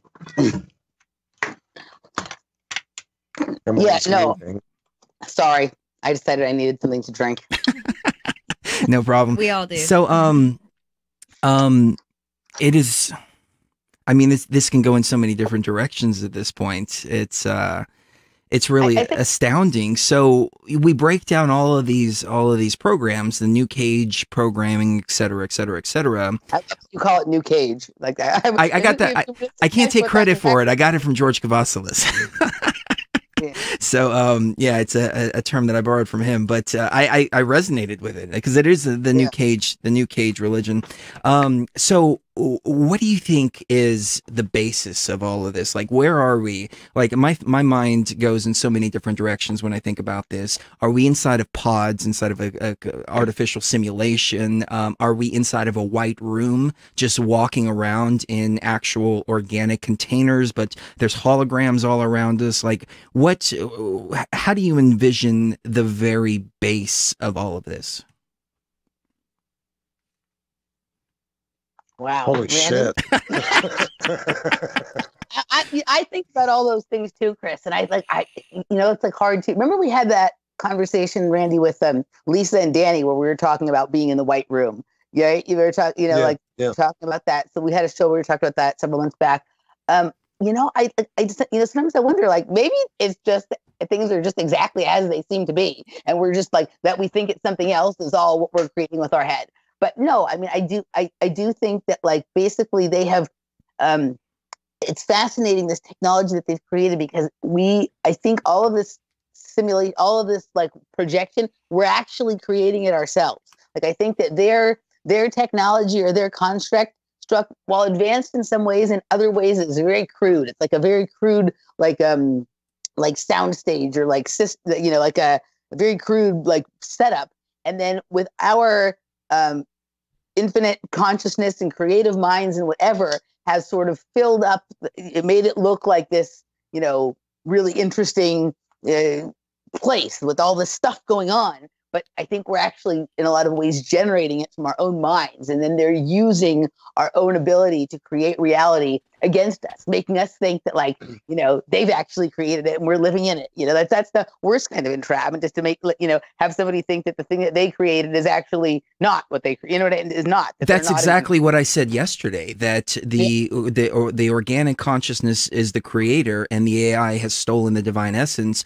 And what it does is it infects people and even manifests itself in the cabal, et cetera, et cetera. And then you have all these propaganda machines saying, hey, this is going to happen, that's going to happen. And then we actually manifest that within our consciousness, because we are the creators ultimately. Yeah, no, I think that's exactly right. I think you're spot on with that. I think, and I think sometimes, like, even people can get so caught up in like their way of what they're creating, or their way of fighting the thing or whatever, that they become the thing that they're trying to fight. And that's part of that takeover as well. Right. You know what I mean? Like, it's, we've watched that happen sometimes to people that we've, whose work we've liked in the past. And all of a sudden it's like, wait a second, the thing that they're like trying to work against, all of a sudden it seems like they're doing that same thing.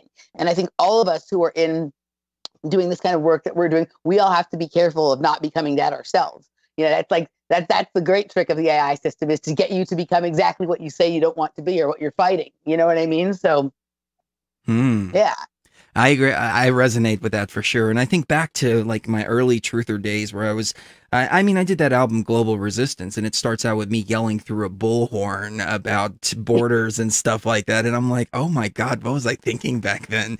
But no, it's funny how that works. Let's go all the way back for a moment to the 90s. And even before that, one thing that you brought up that I never really considered was the rave scene, which is something I grew up in. And I remember nights when I would be candy flipping on like 5 hits of X and like 8 hits of acid, something ridiculous. And they would bring in these speakers, and I swear Terrence McKenna was at one of them. There would be didgeridoo music playing in the background. Somebody would talk over, kind of with the music.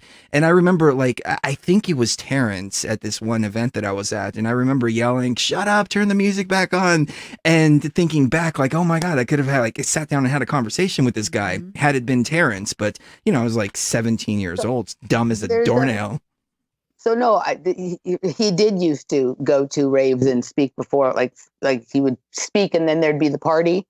I never got to experience that. I've had friends who went to speak. So I have friends who went to hear him speak at the party, and then he gave out the mushrooms that the people ate at the party. You know what I mean? So that was a thing.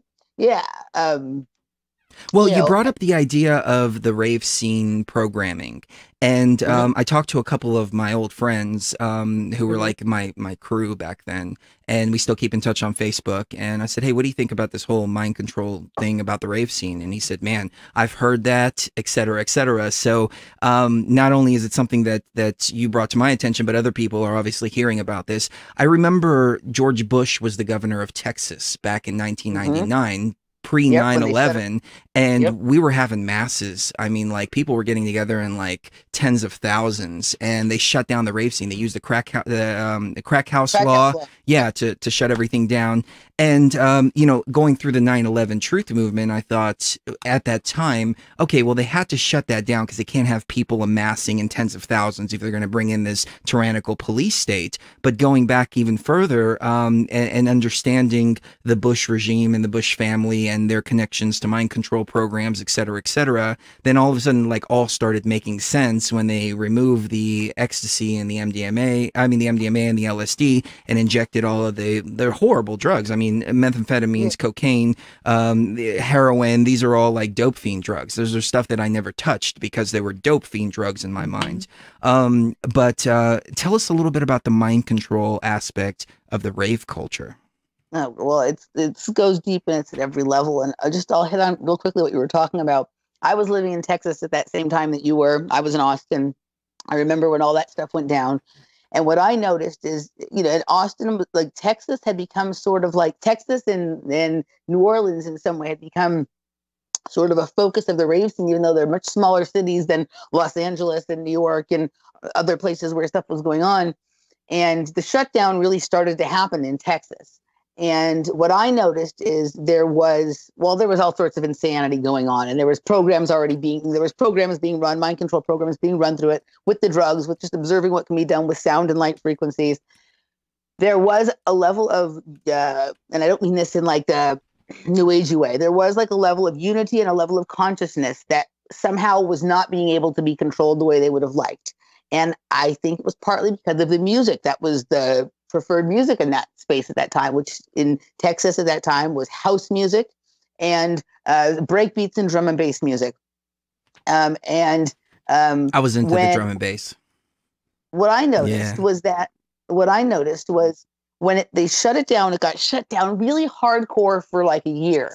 And then it started to come back, but it came back in not such an underground way as it had been. It was a bunch of old people drinking. I remember going to a party going, hey, wait a minute, alcohol was never here. What's with the alcohol?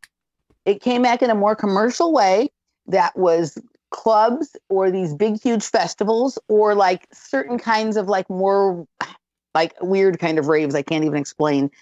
And the music was suddenly trance and moving towards dubstep. And I would consider those musics to be better for mind control in a lot of ways. Oh, dubstep for sure. Music or techno or drum and bass or whatever. And that was when, yes, there was definitely less psychedelics. There was still a lot of pills, but some of these pills started to be like pretty weird. And you were having all these other strange designer drugs introduced and meth, tons of meth, tons of K, and things just kind of started to change. I ended up leaving Texas and coming back to Los Angeles where there's more of an underground scene. And I still am active in, not to the level that I used to be and not even as much as I'd like to be just because I'm busy. But there is mind control going on at various levels throughout electronic dance music. I've done this. I've talked about this extensively on Mark Devlin's Good Vibrations podcast. And we talked about it with him a little bit when he was on our show. I've spoken about some on a Frame and Fly show. But, I think what's going on with these, I think they observe the underground, like they observe and experiment at the underground.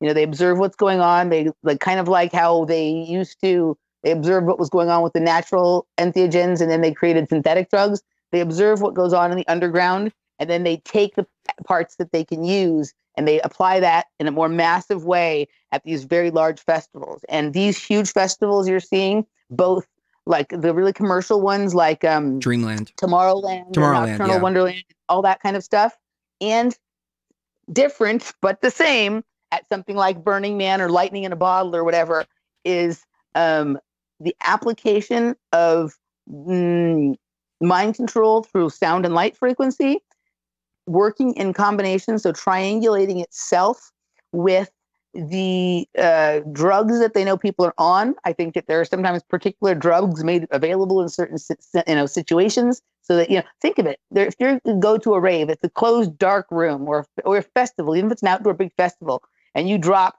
50,000 of a certain kind of drug at that environment, and there's so that a lot of people there are on it, and then you can observe the behavior of that particular strain of something or that particular designed drug of choice.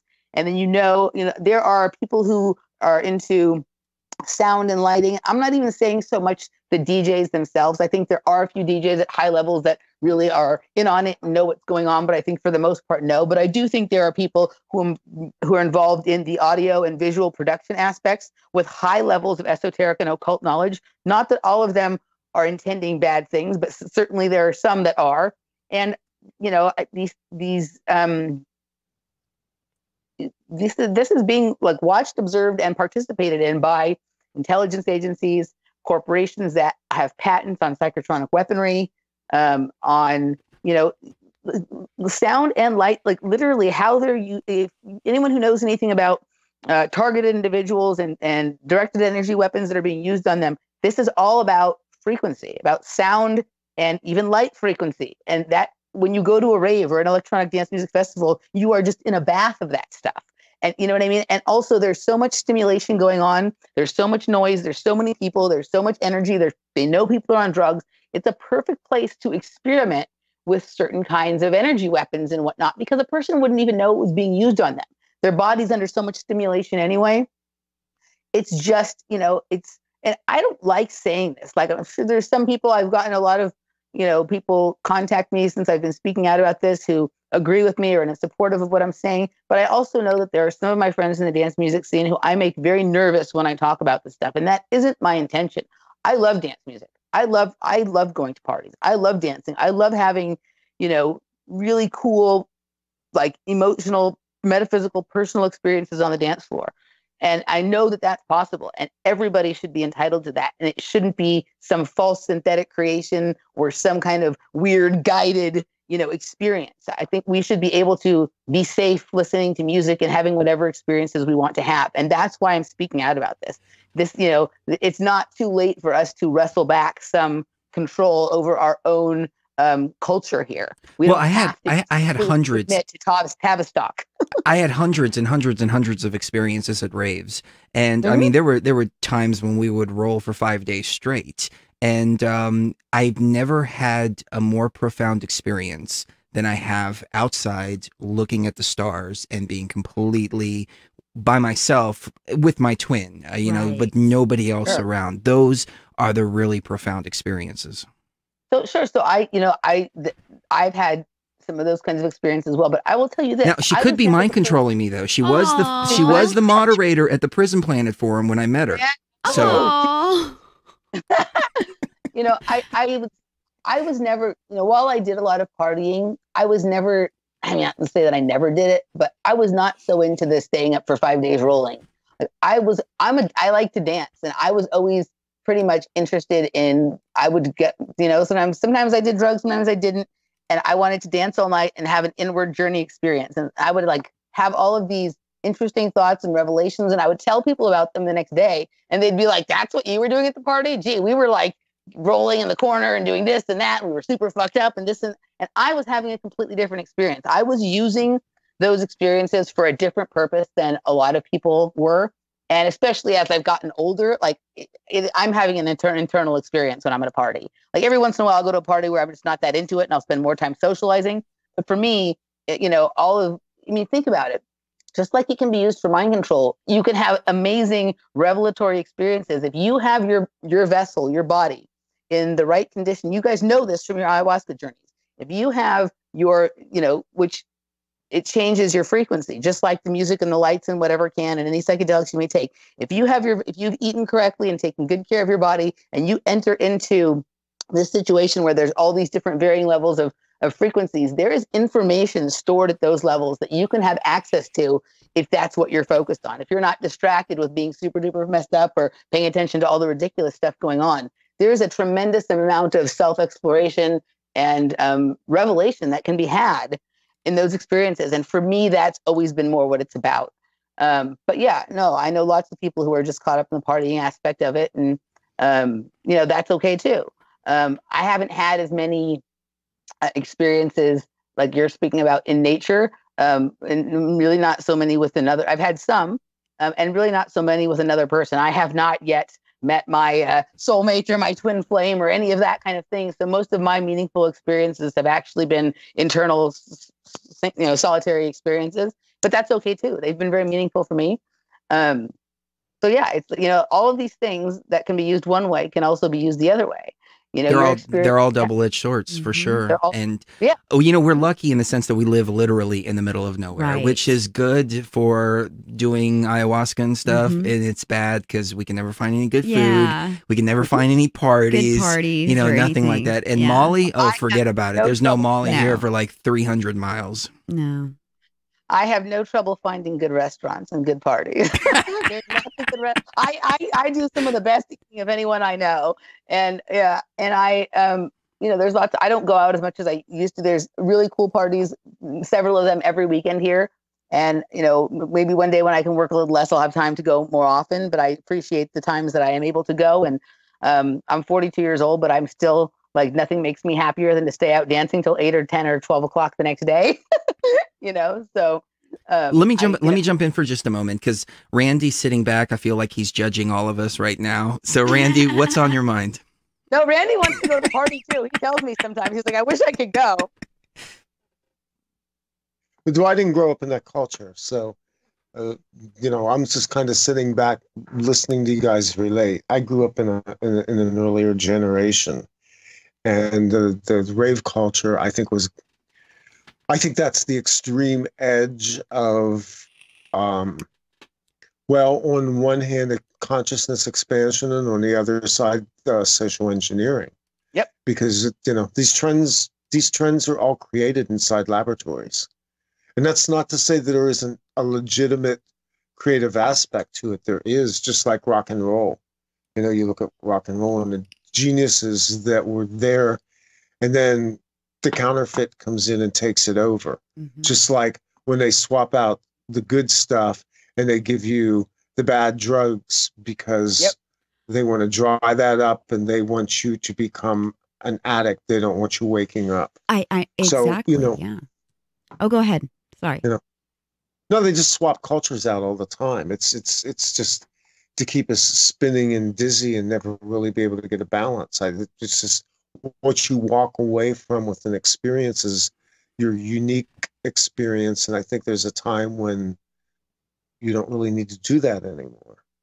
Yeah, but I will say this, Randy, the destruction of the scene you grew up in and the destruction of the scene that we're talking about were all brought to us by the same Tavistock Institute. Same people. Right. It doesn't matter. It doesn't matter. I mean, I said this before. They gave you Woodstock, then they gave you Altamont. They gave you Kent State. They gave you Manson. Vietnam. The culture itself grew out of a legitimate urge in humanity to expand consciousness, to create beauty, and to develop a better social structure. And from that, they basically submerged it into a hallucinogenic nightmare. Nothing different in any of it, just different cultures, different times. Well, one of the things that struck out to me is when you were telling me about 69, I think it was, where all of the LSD went dry, and then it was heroin at that point. I found that to be an interesting parallel, because that's the same thing that happened in 99. It is. It's exactly what happened, and that's what they did. They dried up the LSD. They made it federally registered, class 2 or class 3 narcotic, which is ridiculous. It's not a narcotic. And then what they did was the CIA needed to make money. So obviously we start bringing in the China White, which was the beginning of the heroin epidemic that you had in the early 70s that took out thousands and thousands of people, including a fair amount of high-end rock musicians who got hooked on it. I mean, John Lennon was the most famous example of that. Here's a guy who was pretty much the pioneer tripper, and by 1969, he's basically a junkie. Wow. And the parallels there are uncanny. You mentioned China White, and in our time, it was LA Glass. I remember at 17, my girlfriend said, hey, I want to try some LA Glass. I had no idea what it was, and I didn't find out what it was for another couple of years when everything else dried up. And were you living in Houston at that time? Oh, yeah. Yeah, the glass was huge in Houston, very big in the party scene in Houston, for sure. And that was like a cleaner type of methamphetamine. At least that's what I've come to understand, because it got really bad after that. All the better to program. I think that the movement of amphetamine from crank to methamphetamine, so it was more crystalline, cleaner in appearance and whatever, was where it moved from like a regular narcotic into what I would consider to be a programmable matter. I mean, literally, like crystal meth. Crystal meth is the example, in my opinion, of a digitized drug. It is digitized. It takes the world from analog to digital. At least the mind of the user from analog to digital, from organic to AI.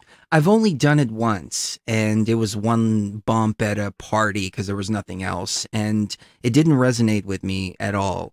But, I noticed that the MDMA was replaced with other things. And so I don't know what we were taking, 2CB and all kinds of other adulterated garbage. But I do know that on the more meth-like doses of MDMA, it was like schizophrenia. I mean, it was psychosis. It was a bad experience. I don't know how people could do that over and over and over again. And I remember asking my friends, what is meth like? Oh, well, you take a gram of it. It's like Molly. And I'm like, back then we used to call it tabs. You take a gram of it. That would be a lot. Wow. Yeah. I mean, well, everything we did, we always did in excess. Yeah. Yeah. But what's funny is like, me and this friend that I'm talking about, he's still on Facebook. We talk back and forth, and all the ones that didn't like go all the way are like dead now. And I was talking to him on Facebook, and I'm like, all of our friends died. What happened? And he's like, look, dude, we always took things to the next level, so we can't die.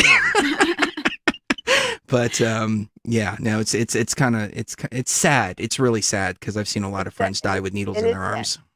It's very sad. Like a lot of, when they do that, when they shut down scenes and they dry up scenes, like you'd think, okay, well, maybe people will just move on with their life. But, there's a lot of people who are really into that scene. That was a part of their life, and they really love the music and they really love dancing. And for them, when they had no place to, and maybe some of them had bad home lives, and the people that they knew from parties became their family. And when that dried up, what they did is they continued doing the drugs, but they just continued doing them in their home by themselves. And it became their whole life, as opposed to something that just went on when they went out socially.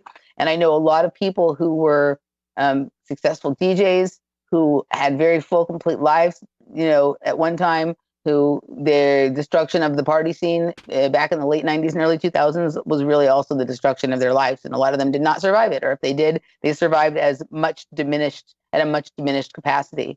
Yeah, there was a really big DJ. I don't want to say his name because I don't want to embarrass anybody, but he was somebody I hired when I threw a couple of parties down in Houston. But he was huge. And a friend of mine was hanging out with him in LA, and the guy was just totally, like, completely cracked out, completely different than what he was back in the day. I'm pretty sure I know who you're talking about. It starts with a K. Oh, no, that may be someone else, but I was thinking about somebody else. Oh, okay. Yeah, no, I mean, it's very sad. And to be honest, like, you and I, Chris, we're lucky that we survived it. You know what I mean? And I'm lucky that I can still enjoy it and that I have a full, complete, life. But I'm certainly glad my life would never have been the same if I hadn't had those experiences. So I don't certainly regret it. I still enjoy doing it and whatnot. But I think it's really important that people be completely aware of the environment that we're all in. And that's why I speak about this. You know what I mean? Like, I'm sure like it would be in some ways easier and some people would prefer if I didn't speak about this, but I'm speaking about it because I love the experience, not because I'm trying to, bring negative attention to something that I love. That doesn't make any sense. You know what I mean? So, I really believe that the reason why they had to destroy this beautiful, harmonious kind of rave scene that was, all about plur, peace, love, unity, respect, all of that went away as soon as meth and all those things came on the scene, as soon as all of the, especially in Texas, when George W. Bush signed that thing. Yeah. Just suddenly. The Rave Act. The Rave Act. As soon as that happened, everything just cleared out completely. And then they started passing new laws regarding truancy and things like that, so that kids couldn't even hang out together curfew. at night. Yeah, curfew laws and things like that. Well, I still have a warrant in Houston for a curfew ticket. Like still. Remember, and I think we talked about this a little bit maybe last time, but you know, when they passed the Rave Act, it was actually Joe Biden who sponsored the Rave Act, and they attached it to the Amber Alert bill. They had initially tried to put it through on its own, but it didn't go through. And so they attached it to the Amber Alert bill because nobody would ever not vote for the Amber Alert bill, right? Well, it's what's really, really interesting, and these things are never mistakes, is that so the Amber Alert is about missing children and kidnapped children and things like that, right? They attached it to the Rave Act, where mind control, and I'm sure at some point a certain level of sexual trafficking was going on at some of these parties and raves. They, you know, in my opinion, I'm sorry, but mind control and MK Ultra is a form of kidnapping and a form of child abuse. And it gets even deeper than that, Emily. You mentioned the Amber Alert system, and during the whole gate research that we were doing, Laura Silsby and Haiti and the Clinton Foundation. Yeah. So this idea, they attach, so to the public, it seems like, okay, these two things are attached. Most people don't know anything about the party scene, don't care. To us, it seemed like, oh, they attached it to that because that would be a sure way it would go through. But for their own esoteric reasons and also their own way of sort of telling you what they're doing, right? They put everything out there in front of you. Those two things were attached for a reason. Yep. Yes, for sure. Let me give people some context. So Laura Silsby was somebody that the Clinton Foundation was watching in Haiti and actually pulled out of the situation. She was caught trafficking children. Now she runs a place called Alert Sense, which is a branch of the Amber Alert system.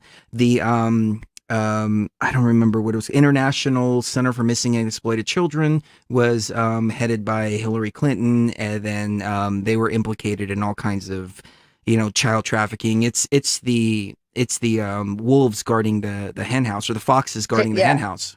Yeah, my personal thought has always been also that, and this is going a little further out there, is that a lot of people, I think that there's a lot of us who were interested in parties that came from programs. I think that was part. I think that like part of our programming, that some of the things that were used as part of our programming would be the same things that would make us be attracted to that kind of music and that kind of scene and that kind of scenario. In fact, I think some of us were programmed for that scene. I think they knew that we were going to do that.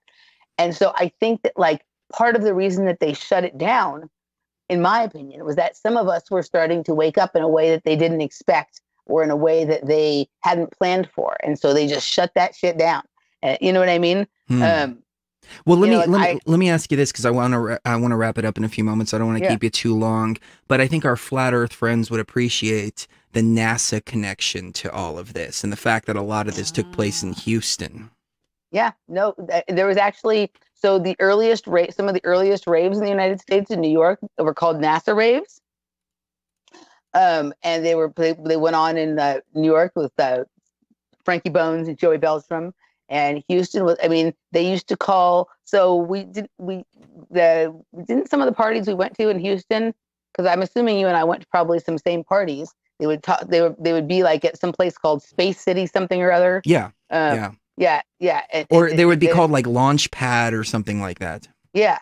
So there's no, if we went back and looked at, like, if we could pull up a database of all of the names of raves that have, in history, like probably at least 30 to 50% of them have space related themes as part of their name. I do a lot of back and forth with Mark Devlin, because he has a new book coming out that is very, very focused on dance music, and I've helped him with some information for that and whatever. But he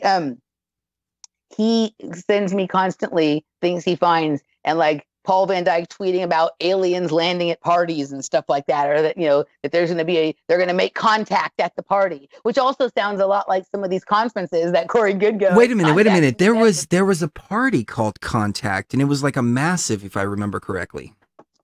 There's also there's parties focused on space. There's parties focused on futurism and transhumanism.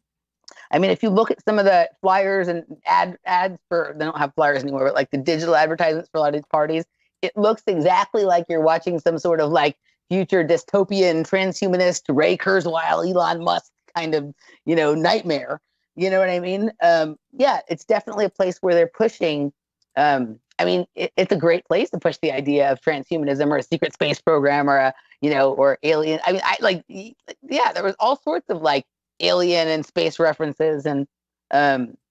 No, I see. Yeah. I'm looking at Rave flyers from the 90s right now, and I wish I can put them up on the screen, but I've got things cut in a way to get both of you on screen that I can't put it on there. But you've got like NASA Friday 5793, another party called NASA, another party called NASA with the Nike swoosh, absolute NASA, absolute Rave. I mean, this is chilling. The Nike swoosh is Saturn. Right. And so like that is completely like what, that Rave scene is definitely influenced and infiltrated by that same sort of control, Saturn time matrix kind of control thing, for sure. They're not hiding it from us. It's always been there. You know what I mean? It's always, I sometimes talk with friends from back in the party scene and whatever, and it is hilarious now to look back. Like it seemed just like natural and cool then, and now it's like, oh my God, it was like super Captain Obvious. Right. Now I've got them up on the screen actually. So you've got one with the day the Earth stood still. I mean, this is so NASA creating space inside of you. It's all starting to come together now. Yeah. And that if you have a there's one called Mindfuck. Nice. See, it's all right there. But no, I mean, think about it. Like if you have a good, proper, organic internal experience on the dance floor, you're going to discover some of those programs inside that they don't want you to. And so the party scene also became this like extravagant outer experience kind of thing. Like my favorite parties are just the ones that are like in a dark room, no real kind of lights or too much lights or show or anything like that going on, just like the driving techno music and me dancing with my eyes closed and lost in my own inner self and mind. And these festivals and parties have become increasingly elaborate, so people will not have an internal experience. They'll be having an experience directed by what it is they're looking at, observing, and experiencing on the outside. Oh my God, there are dozens and dozens and dozens of NASA parties. United Nations of NASA, NASA, like Tropicana. Wow. I'll send you the link of what I'm looking at, but yeah, please. It's okay, so yeah, okay, there's more than just a coincidental connection here. Yeah, I mean, just think about it. They create the rave scene, and it's just like we happily wandered off to our mind control programming sessions and thought we were just having a party and a good time, right? We even paid to get into them. Sometimes we'd pay like $50 or $100 to go to some of these things, right? Just like you go to the dentist and you have to pay all this money for them to do whatever it is that they're doing to you. And here's a chilling one. One's called Truth. Yeah, I know. Rave on, trip out. Wow. Truth movement programming. Yep. Oh man, it's so clear. Yeah. I think Randy's getting sleepy. Okay. No problem. So we will wrap it up. Anything you guys want to leave the audience with? No, this has been totally enjoyable. Hopefully we'll do it again. We'll have you guys back. It's always a nice time with you guys. Thanks for the work you do, man. I think you guys are honest seekers here, and that's this is about. Likewise. Randy? Yeah. Thanks for your network. I think you guys are doing great work. And we look forward to having you back on and working together over the next few years, because I think there's a divergence coming in media. And we're all waking up to some new reality. Oh my God. Look what I'm putting up on the screen. Mm-hmm. What does that say? I can't see it because I'm on Skype. What did you find? What does that say, Sheree? Brainwash. Formulated to give you a clean, bright, and fresh dancing in all temperatures. More cleansing power than ever before. They're not even hiding it. Loads of beats. Oh my God. It's chilling. But I'm so glad you guys are on the tip of the spear when it comes to this, because, you know, I mean, I think you're really changing paradigms and you're really helping people to unprogram themselves. I mean, you know, a lot of the stuff from the talk that we had really resonated and really helped me see in much broader dynamics. So it goes both ways. Thank you so much for all the work that you guys are doing. And I know it takes a lot of courage. Bravery is not quite the right word that I'm looking for, but we'll use those for lack of a better term. But I mean, you're getting out there and going against the grain and saying, sometimes just plain stupidity. Stupidity. Well, we do the same thing for the same reason, because you know, but it's whatever resonates inside, and people should speak from their heart, and that's what it's all about. So that's why you should never let anything into your heart, because the heart is the part of you that goes inside, and so you allow Jesus into your heart, you allow whatever into your heart, and you're allowing all of that control over you. So guys, thank you so much for your time this evening. It has been phenomenal. So I'm looking forward to speaking with you guys again. And next time we come on your show, I think it's going to be a much different dynamic than it was last time, because there's so many new revelations. New avenues. We loved the last one. I'm sure we'll love the next one. And we always enjoy talking to you guys. Awesome. Yeah, thank you. And we'll chat soon. Absolutely. Love you guys. Take care. Take care. Good night. Ladies and gentlemen, thank you very much for tuning in this evening to this extended broadcast. I think we're going to get kicked off Facebook here in just a few moments.